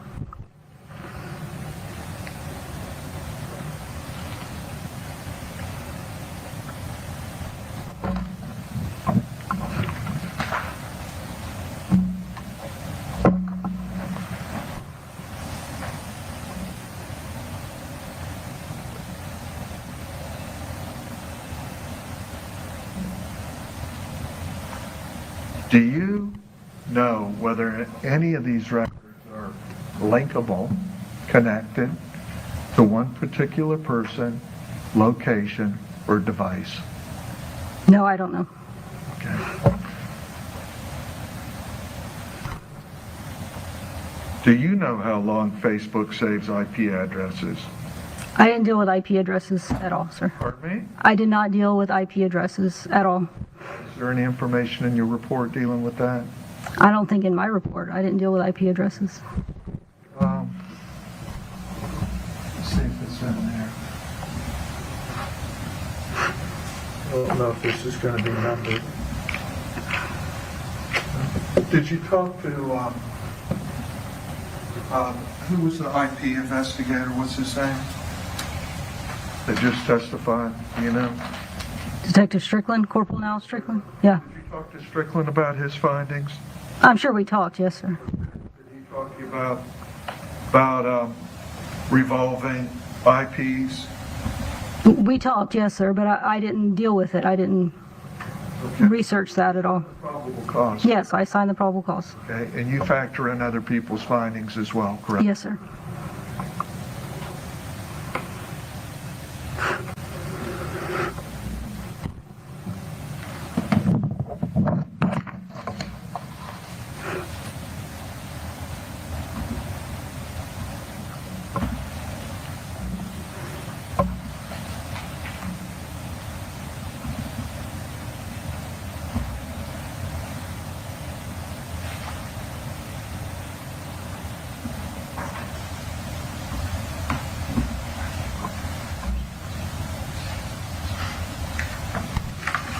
You testified on behalf of the state about, and I think I covered this, but about utilities being listed in Laurie's name, correct? The cell phone bill? Well, utilities, I think, on the residence, correct? And other information, Earlier today? correct? Do you know how long they've been listed in Laurie's name? Earlier today I talked about the cell phone bill. Okay, do you know how long that's been in her name, or if it was ever in Michael Shaver's name? If I had the records, I might. Okay. Did you, in your investigation, go back to discern if they were ever in Michael's name? We asked for, I think we got from whatever date we got from. I don't have it in front of me, but from the dates that I had, it was not in Michael's name. Okay. So you just assumed because they were in Laurie's name, something happened? No, Okay. I don't see what you're saying there. No, sir, I didn't. A lot of husbands and wives have their cell phones in one person's name.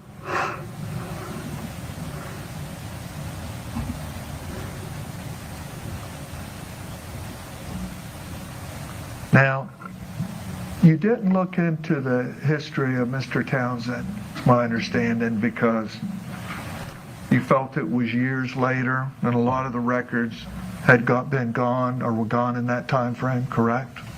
Are you talking about Facebook or? Facebook records. I don't know why they didn't. Pardon me? I don't know why they didn't. Okay. I didn't deal with Jeremy. 45 of your deposition. Line 15. Okay. 18. Sorry, page 45? Let's look at page 45.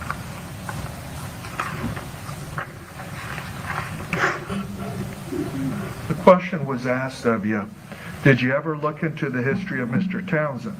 Page 45, line 13. Okay. 14.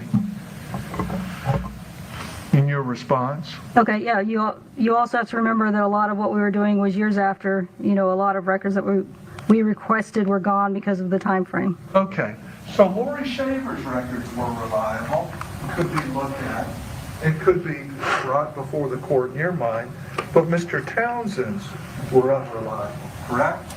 I didn't say unreliable, but Is that what you said? it said we're gone, didn't it say? Unreliable? Oh, Gone? I'm sorry. My memory's unreliable, sir. Well, it's afternoon, I'm tired too. I'm sorry. I know I just read it. Page 45, line 15 through 18. It says, You want to read that aloud? I will. You also have to remember that a lot of what we were doing was years after, a lot of records that we requested were gone because of the time frame. Okay, so Mr. Townsend's records were not available. They were gone for events occurring within the same time frame, correct? I don't know. I didn't deal with Mr. Townsend at all. That was the answer you supplied, correct? Okay. Yes, sir. I did.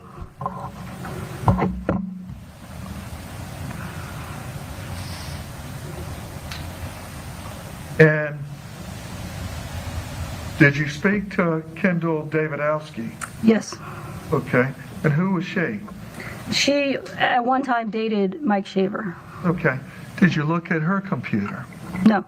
her digital data? No. And that again was because years had gone by No. and hers wasn't available. I don't think that's why. Okay, I'll refer you to page 61.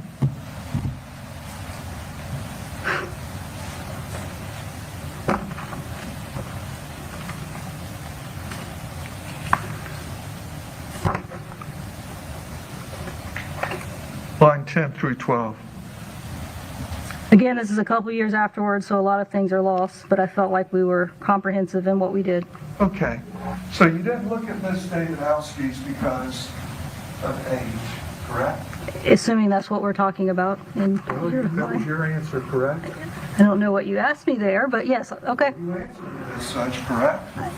If that's the question you asked me, you just had me read the answer. But yes, okay. Give the jurors a comfort break at this Very time. well, Judge. So we're in recess for 10 minutes. Please take the jurors out. Thank you.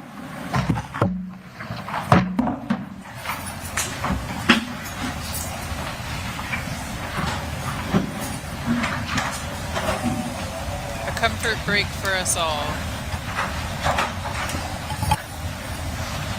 Because I think we're all done with him for today.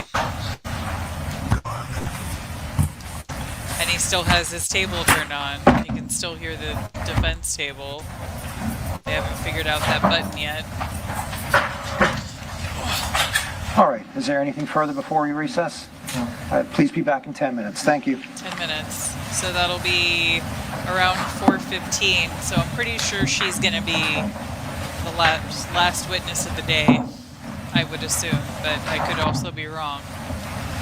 So Brandi said the news story is that the daughter thought she did it, and then Jay came in, shot him in the head, and told them to get out of there. So he's supposed to testify, but oh, the mic is still on. Thank you. Jay is Certainly, going to be a that's fine. witness. Yes, ma'am. Thank you.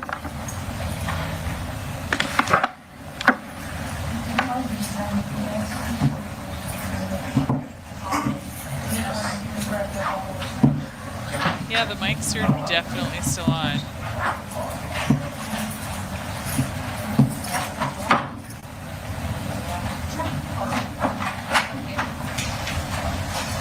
Brandi, cough so we can hear you.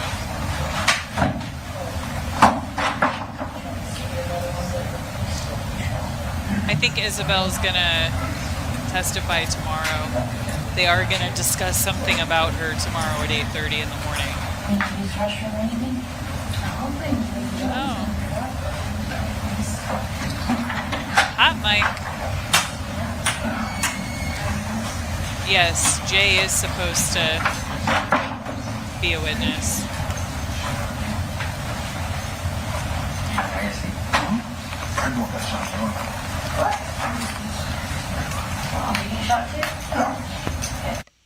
Ah, they figured it out. It took them long enough. So Isabel will be a witness for the defense. They will not show her face on camera, but we will hear the audio of it. So we'll see how that goes. My gosh, I'm trying to sit. My dog is still under my desk. Opening statements, defense said the daughter put the weapon to his head and Jay came in, took it, and did the act. So that is their defense. No, I'm totally super nosy with hot mic moments.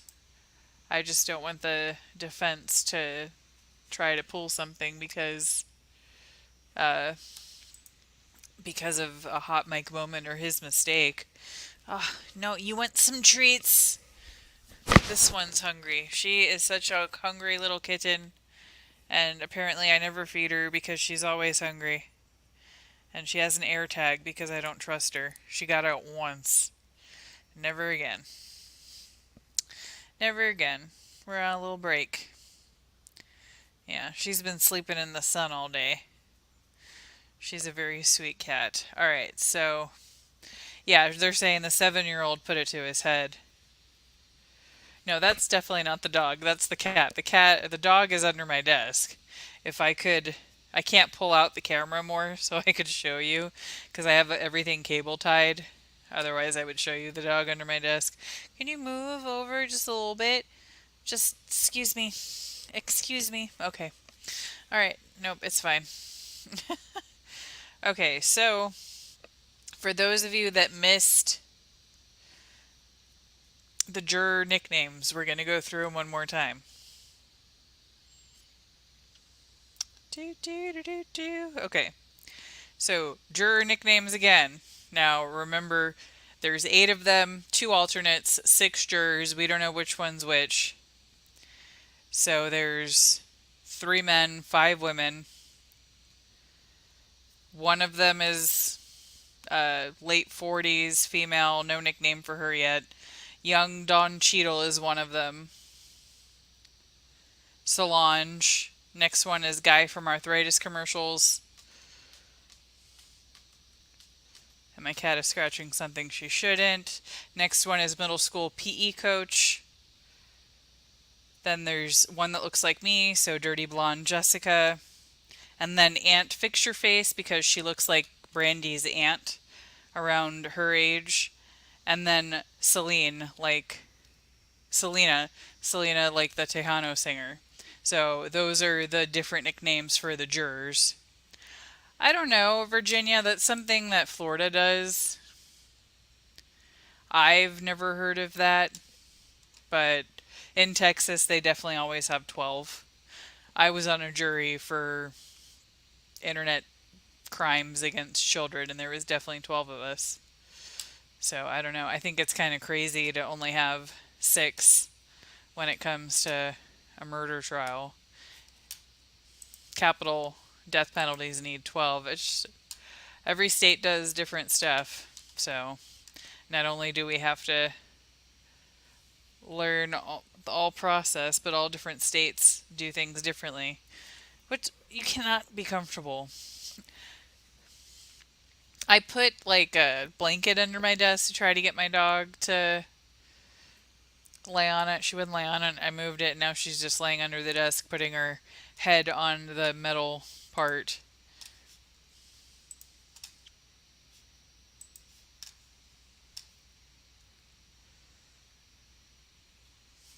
Yeah, this is definitely, yeah, I don't know why it's, yeah, death penalty. It used to require uh, a unanimous decision for death penalty.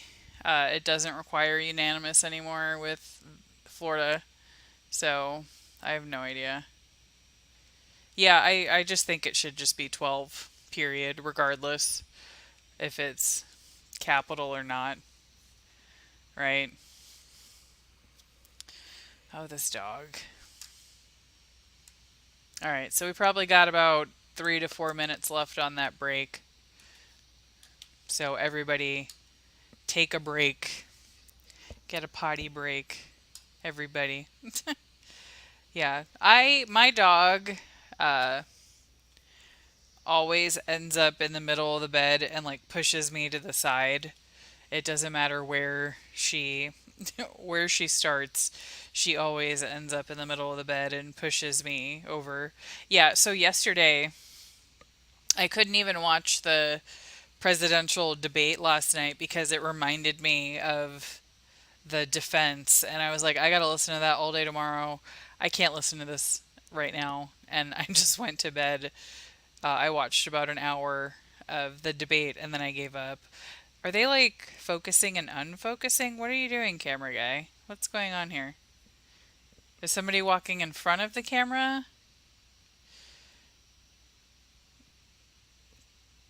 I don't know. I have no idea what he's doing. Yeah, problem with an even number, you don't have a tiebreaker juror. Yeah, you're right.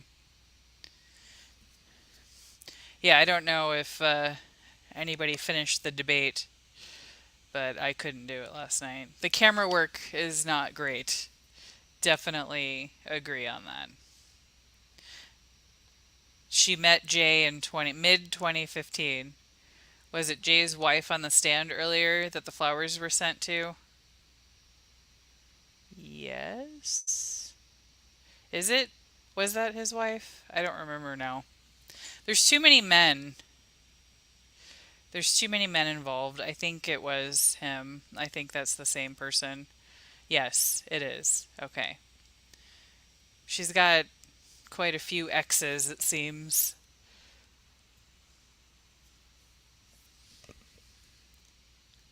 Yeah, it probably is autofocus. I don't know if it's just sitting there doing it over and over. Yeah, okay. Wow, that really sucks for his wife. Being on the stand and then have him tied up in this and blamed for killing somebody. But clearly the police don't think he did it if he hasn't been charged. Yeah, YouTube got us earlier. So thank you, all of you that came back. Yeah, It's Raining Men is Laurie's theme song. Absolutely. Not when she goes to prison. Taste the biscuit. Yeah, you have to watch Jay's wife's testimony. It's horrible what she's gone through because of Laurie. I can't believe what kind of person writes a letter to uh who writes something like that to let them know that you're sleeping with their husband. What happened with YouTube earlier? I don't know. It's been having issues.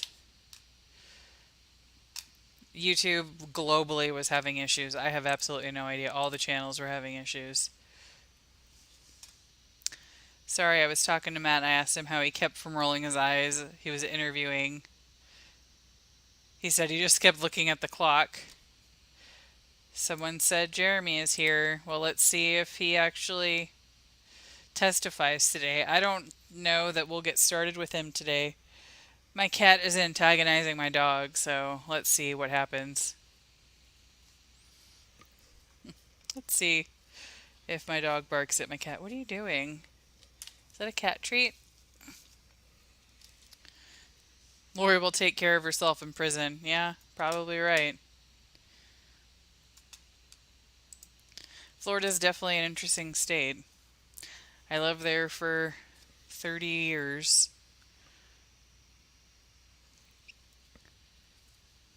Is he hard of hearing? He keeps asking the same questions.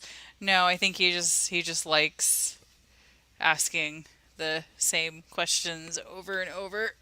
Maybe he thinks he's going to get a different answer. I don't know if you guys can hear the cat purring, but can we really trust the jurors? I don't know. Well, according to what Brandi has seen, yes. The jurors don't seem too happy with what's going on now.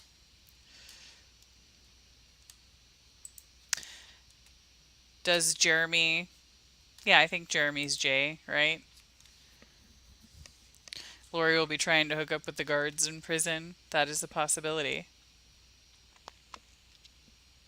I have a note file on this trial from Brandi's deep dive so I can copy and paste answers to the chat fast. That's a great idea, Missy. I probably should have done that. I'm telling you, he is Dr. Phil's even more annoying brother. Yeah. If we weren't caught up, if you listen to him at 1.25 speed, he sounds totally normal. He doesn't have that draw. Yeah. Jeremy is J. That's what I thought.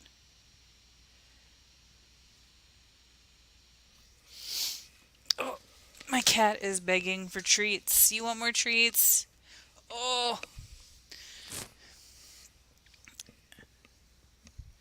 Oh yeah, Kendall said she must have a meow meow of gold. A meow meow of gold.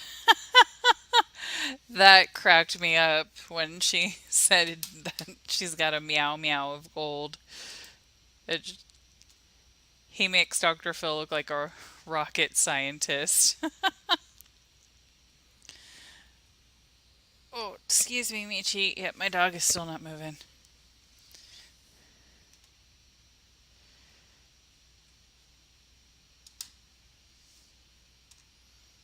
Do not let Wegs trip you up. No, don't let him. Hi, Tiff. Here we go, and we're back.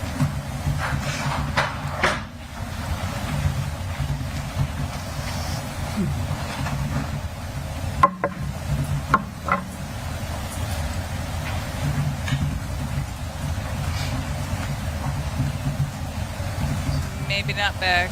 Are we back?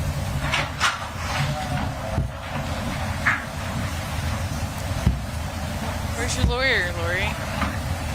I'm more. Okay, noted.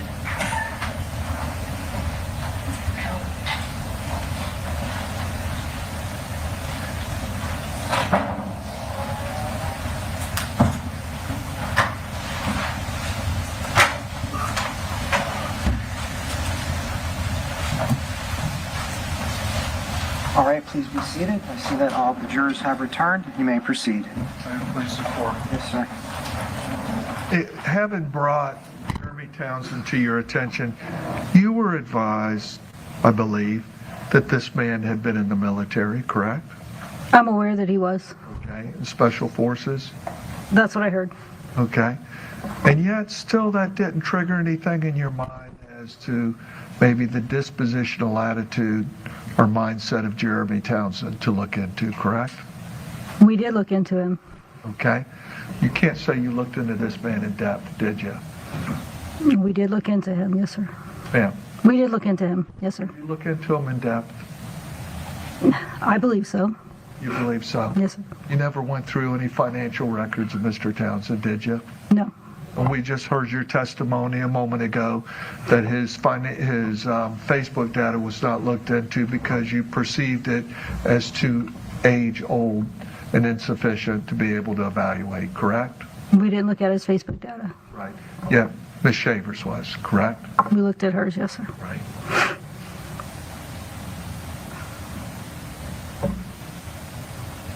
Now, let's talk about the fire pit in the house. You are aware that there's considerable distance between the house and that fire pit, correct? I don't know what you call a considerable distance, but yeah. From the pit to the house? We did. I don't know the distance, but yes. Okay. Did it factor into your mind before you signed that probable cause affidavit that somebody had to get the body to the grave? Yes. Did you factor in the physical strength of any and all possible suspects? Yes. Okay.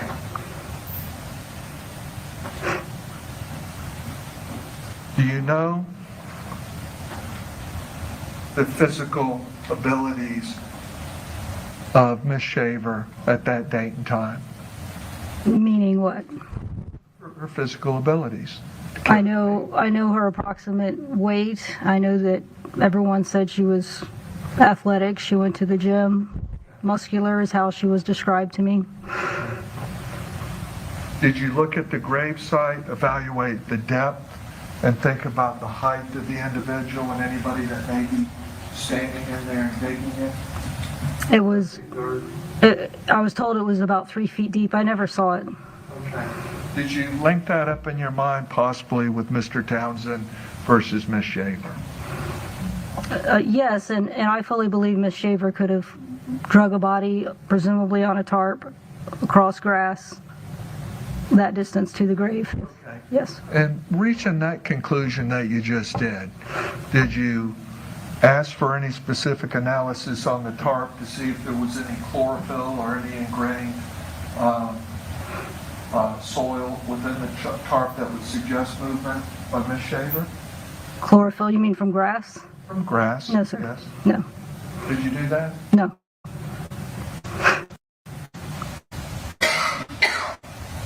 Did you point that out in your probable cause affidavit? No.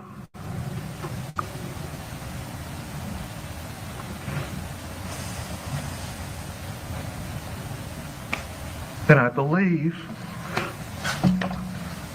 when we discussed this, it was your position that really this case could be evaluated just based on common sense. I don't know if those were my words. I don't recall. Okay. I'll refer you to your deposition. Okay.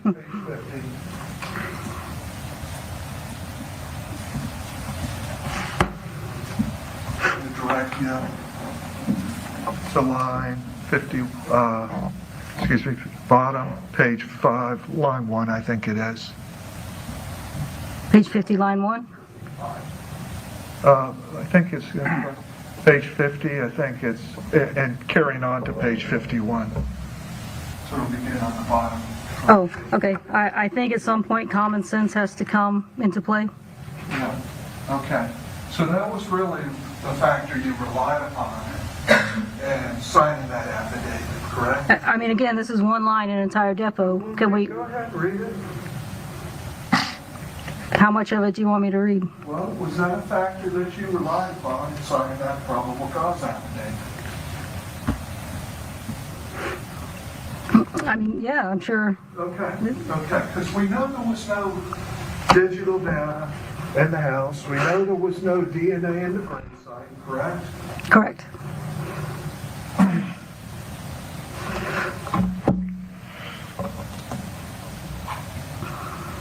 There were no forensic. We know there was no ballistics, correct? Correct. We know there was no eyewitnesses, correct? Correct. So in your conclusion, absent all that evidence, it was your position, just rely on your common sense, correct? In so many words, I guess so. According to my depot, yes, sir. Again, I want you to tell me, when was the last date that a call went into Epcot from Michael Shaver's phone? November 7th, 2015. Okay. One moment, please, Judge.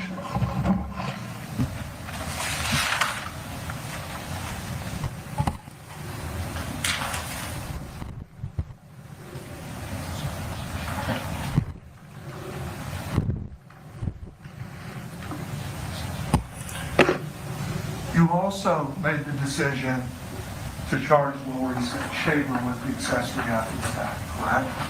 Yes, sir. That's not the problem, correct? Yes, sir. Okay. In your investigation, did you ever determine who the primary offender was that she was assessing? I believe it was Laurie.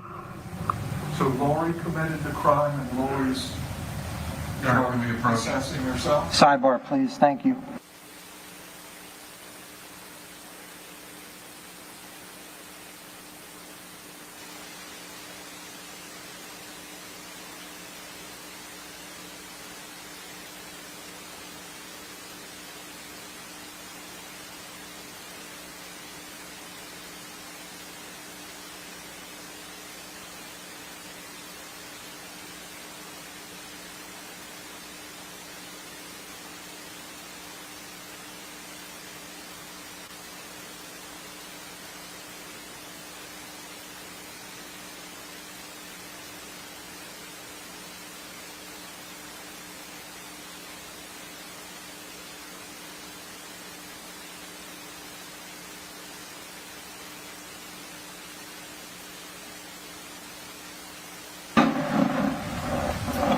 With the crime of accessory after the fact, would you tell us what the elements of that crime are? Helping essentially clean up the crime or cover up the crime afterwards. Covering up the crime.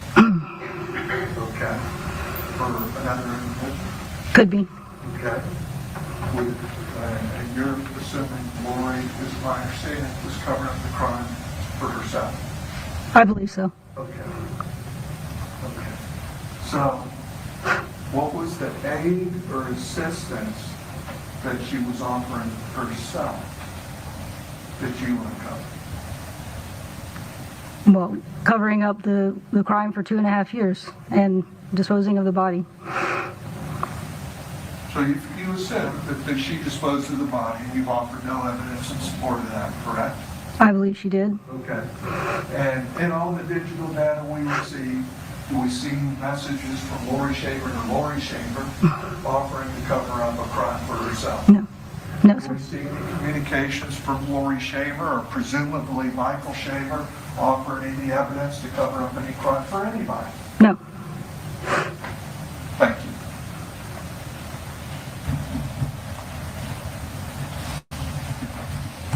Anything further, Mr. Wiggs? Nothing further. Thank you, Judge. Redirect.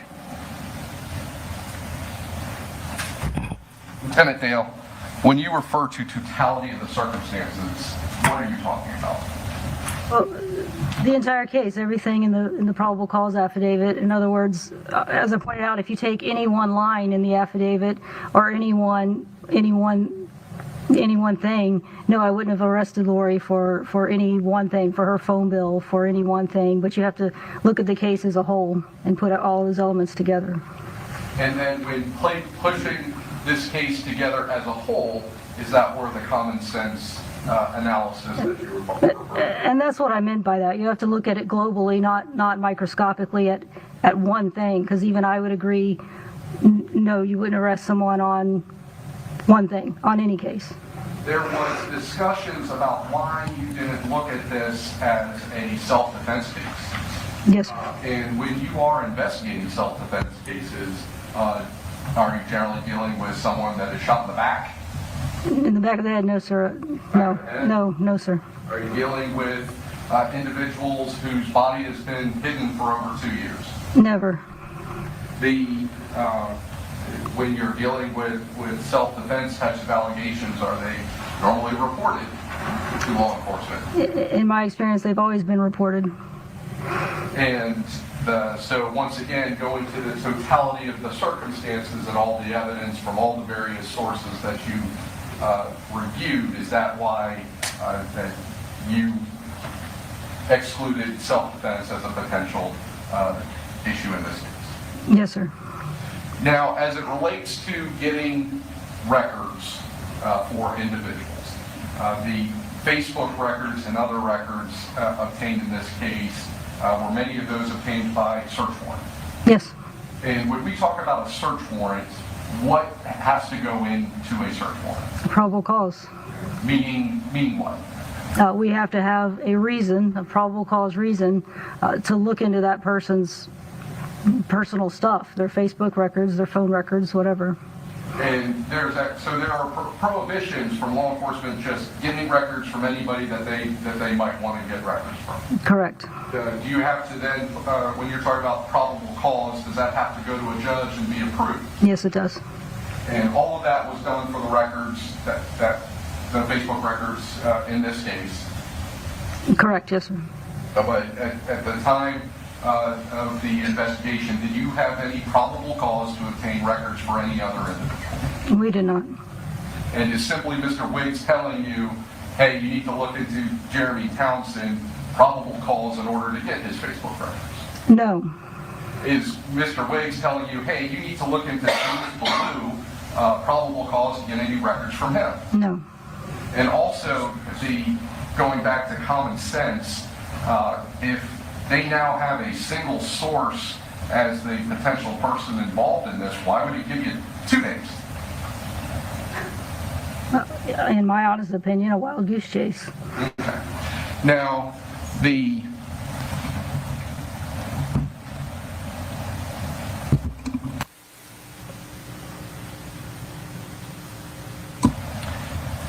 when you are looking at evidence of someone actively covering up a crime, is that evidence that they were involved in the crime itself? Yes, sir. Nothing further, Judge. All right, Mr. Wiggs. Yes, briefly. Ma'am, when the state just asking you some questions here, talking about common sense and having to procure warrants and the need to get a judicial order, you told me you looked in sufficiently to Jeremy Townsend, correct? Yes, sir. I had advised the state attorney's office and law enforcement some information regarding him, correct? You gave us his name. Is that what you mean? Right. Yes, sir. Right.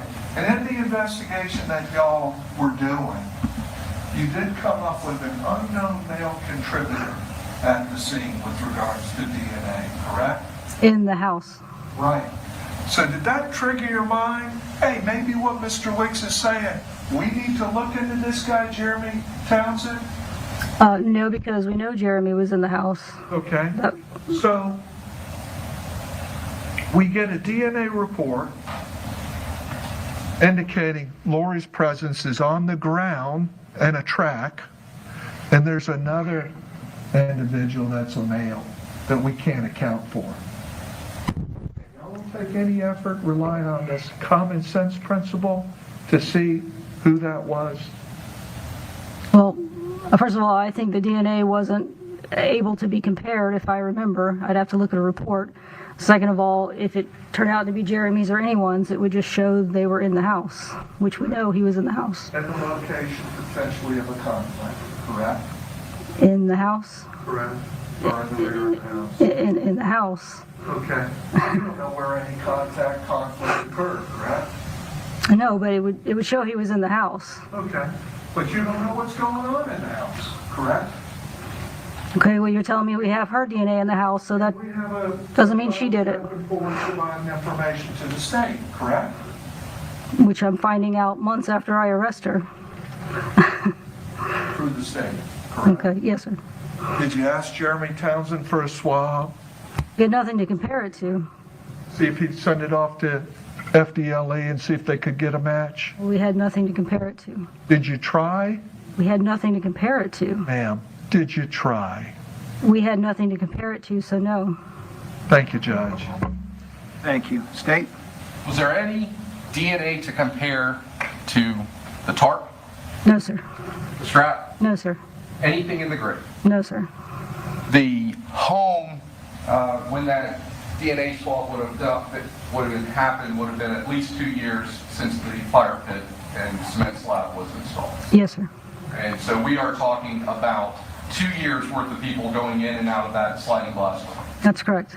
And in that house, We know that she had a commitment ceremony to Travis Filmer, so he's been in that house. Yes.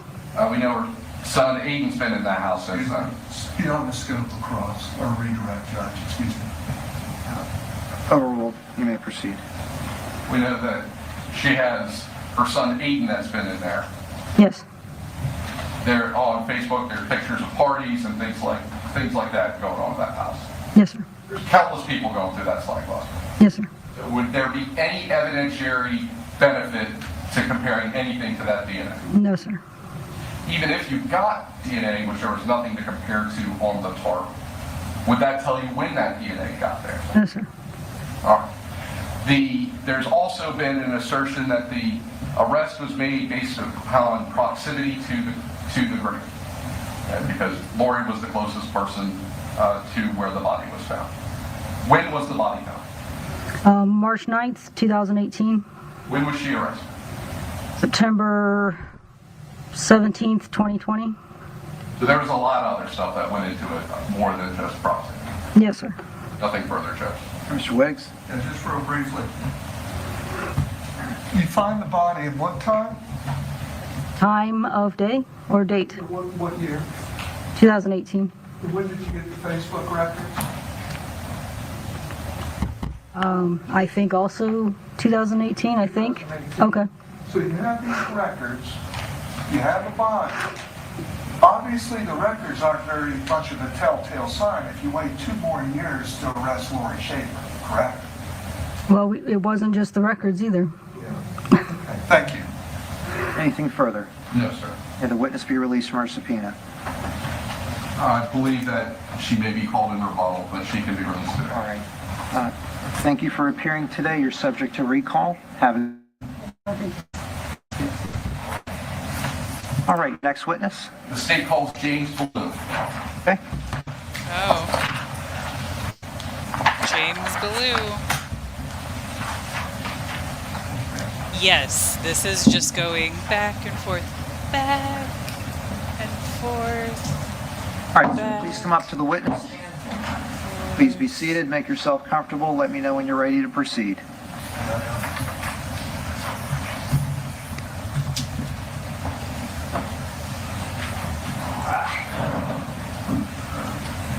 All right, please state and spell your full legal name. Jimmy Lee Ballou, Jimmy, Lee, Lee, Ballou, Ballew. Thank you. Please raise your right hand. I'll swear you in. Do you solemnly swear or affirm that any testimony you give today shall be the truth, whole truth, and nothing but the truth, so help you God? I swear. Thank you. Please proceed. Can you please introduce yourself to the jury? I'm Jimmy. How y'all doing? You know Laurie Schaefer? Yes. Yes. When did you first meet Laurie Schaefer? This is in the summer of 14. And where did you meet her? Don Mealy Chevrolet. And where were you working at the time? There, Don Mealy.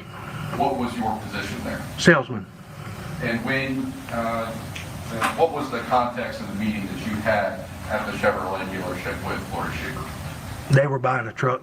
When you say they, who are you referring to? Her and her old man. Do you remember his name? It's Mr. Shaver. Michael Schaefer? Michael Shaver, yeah. And what kind of truck was she looking at that? I think it was Silverado, Chevy. Did they end up purchasing a vehicle that first time that they went to the dealership? No. Did there come a time that she returned to the dealership? Yes. And when she returned to the dealership, do you remember how she was dressed? Short shorts, cowboy boots on. Okay. And was her husband with her? No. And what was the purpose of her coming that second time?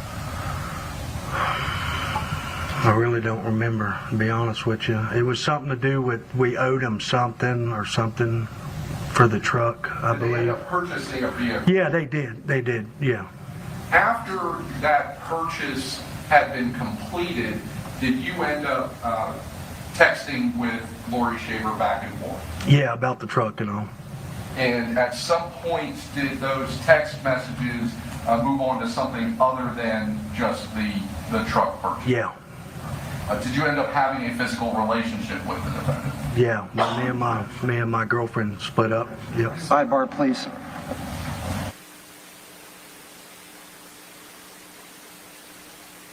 Jimmy Lee. Jimmy Lee's adorable. So this is the car salesman that had sold Mike and Laurie a vehicle, and then they kept in contact after.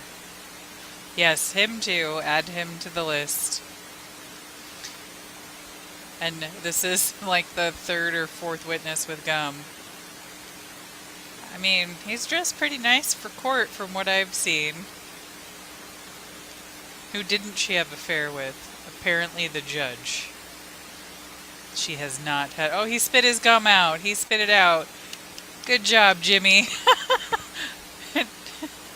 Jimmy looks like a southern Santa Claus. We like you, Jimmy. Jimmy Lee.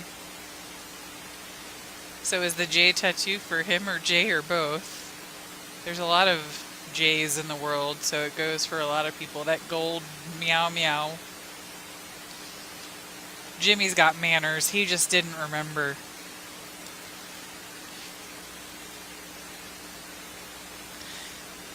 Are we sure not the judge? No, but I don't think so. Maybe the attorney. Except for his taste in women. Yeah, a lot of men, make mistakes. My best friend definitely does. Please That's a proceed. man. Having a physical relationship with Laurie Shaver. Yes, after me and my old lady split up. Yeah. And you had mentioned something about split up. You were still married at that time. No, we wasn't married at that time. No, What was the relationship status then? we've been together for, well, me and my wife has been together since 2001. Okay. So yeah, At the time you started the physical relationship with Laurie Shaver, what was your relationship? it was girlfriend and boyfriend, I reckon. I'm sorry, what was your relationship with your wife? It was girlfriend and boyfriend, I reckon you'd say, Okay. before you get married. I mean, All right. Now, the relationship that you had with Miss Shaver, how long did that last? not long at all. Not long at all. And who ended it? I did. Did she want more out of the relationship than you did? Yeah. Mr. Robbins? Judge, excuse me. Sidebar, please. Come on up. Oh my gosh. It's complicated. It's very complicated. Jimmy is the hero we didn't know we needed at the end of the day after the other witness testimony. She was great. It was just the cross that was not good. Apparently we need to start counting how many people chew gum and testify at the same time. Add that to the count, please. That's why he remembered what she was wearing short shorts when she came. Yeah. Shorty shorts. Some of your chats I want to read out loud, but I shouldn't. She doesn't live in a small town, does she? I don't think the town they live in is that big. Brandi was saying it's a small area.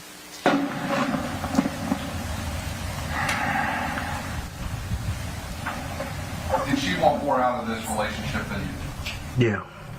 And where would the physical acts between you and Laurie Shaver occur? At her house.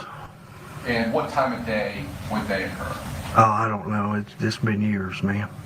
Do you remember she was working in an office or remotely at that time? She wasn't working in no office. She's just working at home. And when was the last time that you had any contact with either Laurie Shaver or Michael Shaver? It was before the summer was up, so it was. I only was probably a month and a half. Probably, I'd say June, July. I guess July or August would have been in 2014 was the last contact. After the relationship between you and Laurie Shaver ended in 2014. Yeah. Was there a time frame that Michael Shaver actually reached out to you to ask for help with something?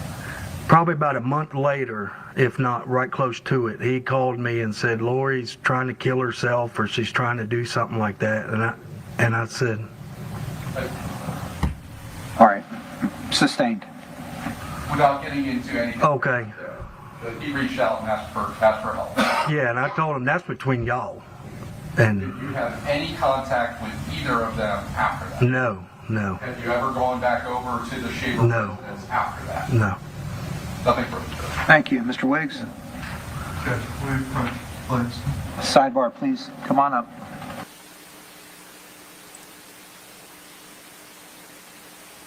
Again? What are you sidebarring about? What is Wiggs going to... So it is 4:44 in Florida. So he's definitely going to be the last witness. And yes, rest in peace, Michael. You didn't deserve any of this. Absolutely. He did not deserve any of this. And yeah, it seems like she was very manipulative. Did Michael know what you were up to? I don't know. I don't know why they would call a salesman and drag him into it.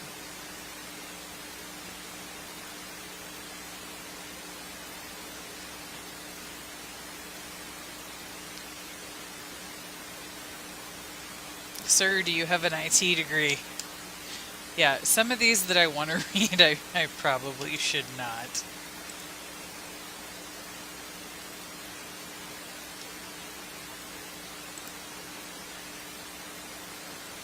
Yeah, very strange to call Jimmy indeed. Ask Jimmy if he witnessed the homicide. We'll see. That's probably coming. Don't be shocked.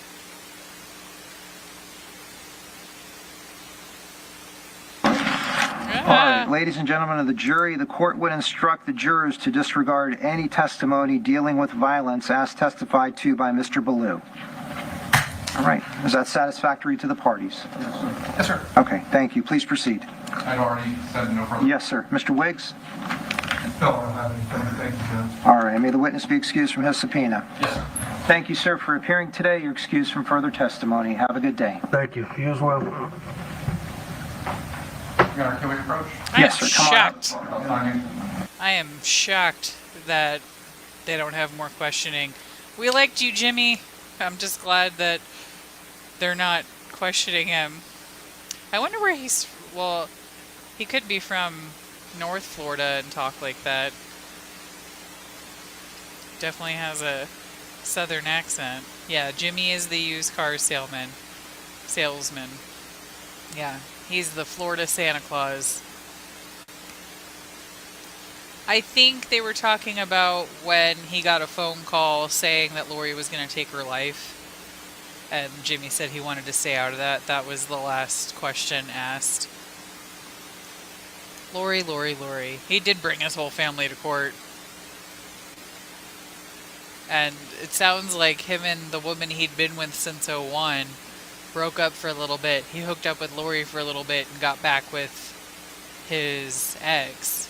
So there's multiple relationships having to deal with past relationship issues because of this murder trial. That's fun. I couldn't imagine being dragged into court because of something my husband did like 10 years ago. Dated, not even did. Dated. And him not even really dated. He just hooked up with her. So... And, you know, she did look a little bit different. And it's, you know, smaller town. There's only so much around. And sometimes people just, you know, make choices. Sometimes people are lonely and they want attention. There's a lot of reasons. Who knows? Laurie's not like... I mean, there's way less attractive people, you know? I think that she's not like ugly.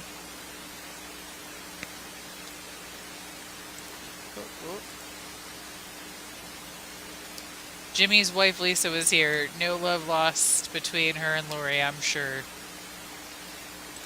Limited options, easy availability. Yeah, that sounds about right.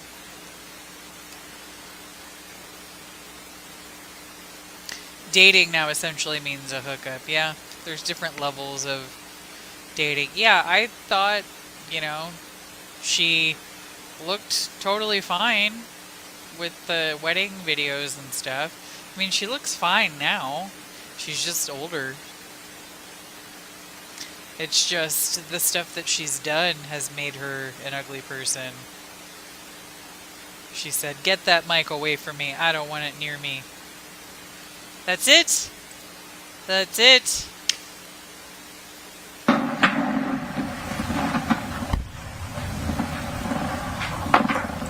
All right, ladies and gentlemen of the jury, we're going to conclude for the day at this point, and I would advise you again to please do not discuss the case with each other or anyone else. Should you see the attorneys out and about, please do not speak with them. If they ignore you, they are following the law and doing as they are instructed. Please do not research the case. Please do not view any media or read any articles about the case. And we'll see you tomorrow morning at 8 o'clock at Jury Assembly Room. Have a nice night. Thank you.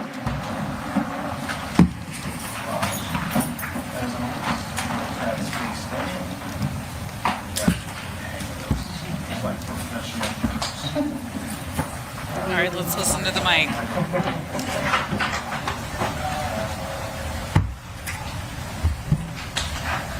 No, she's not in custody. She's on bond.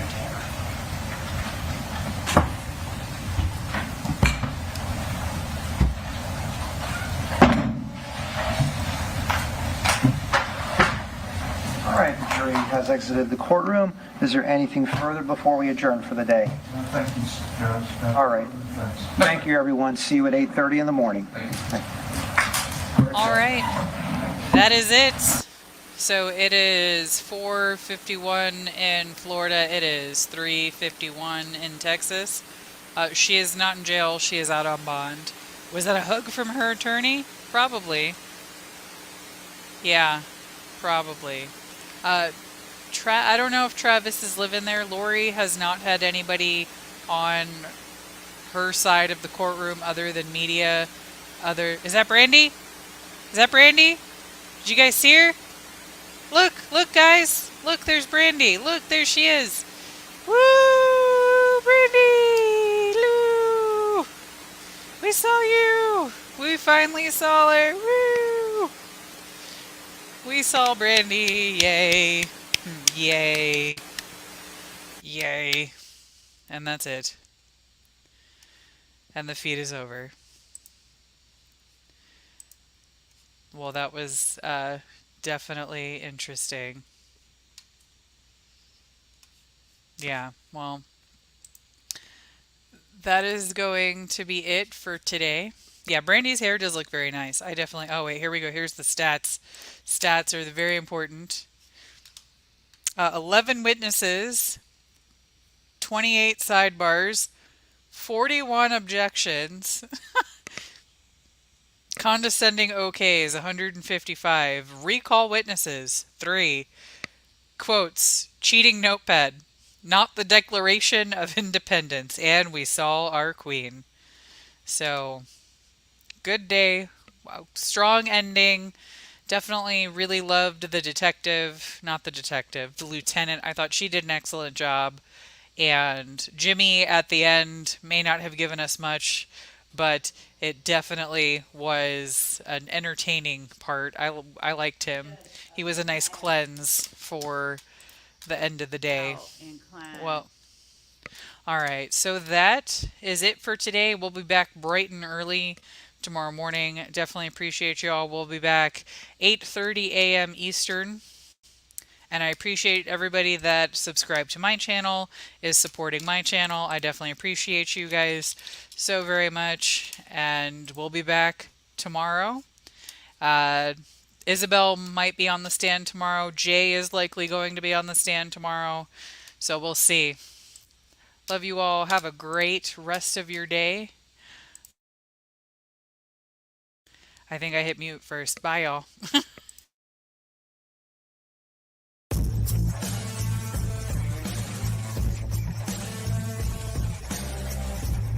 I gotta go. I can't stick around here forever. Everybody was wonderful. Everybody behaved. Everybody's always so nice to me. Just love your channel and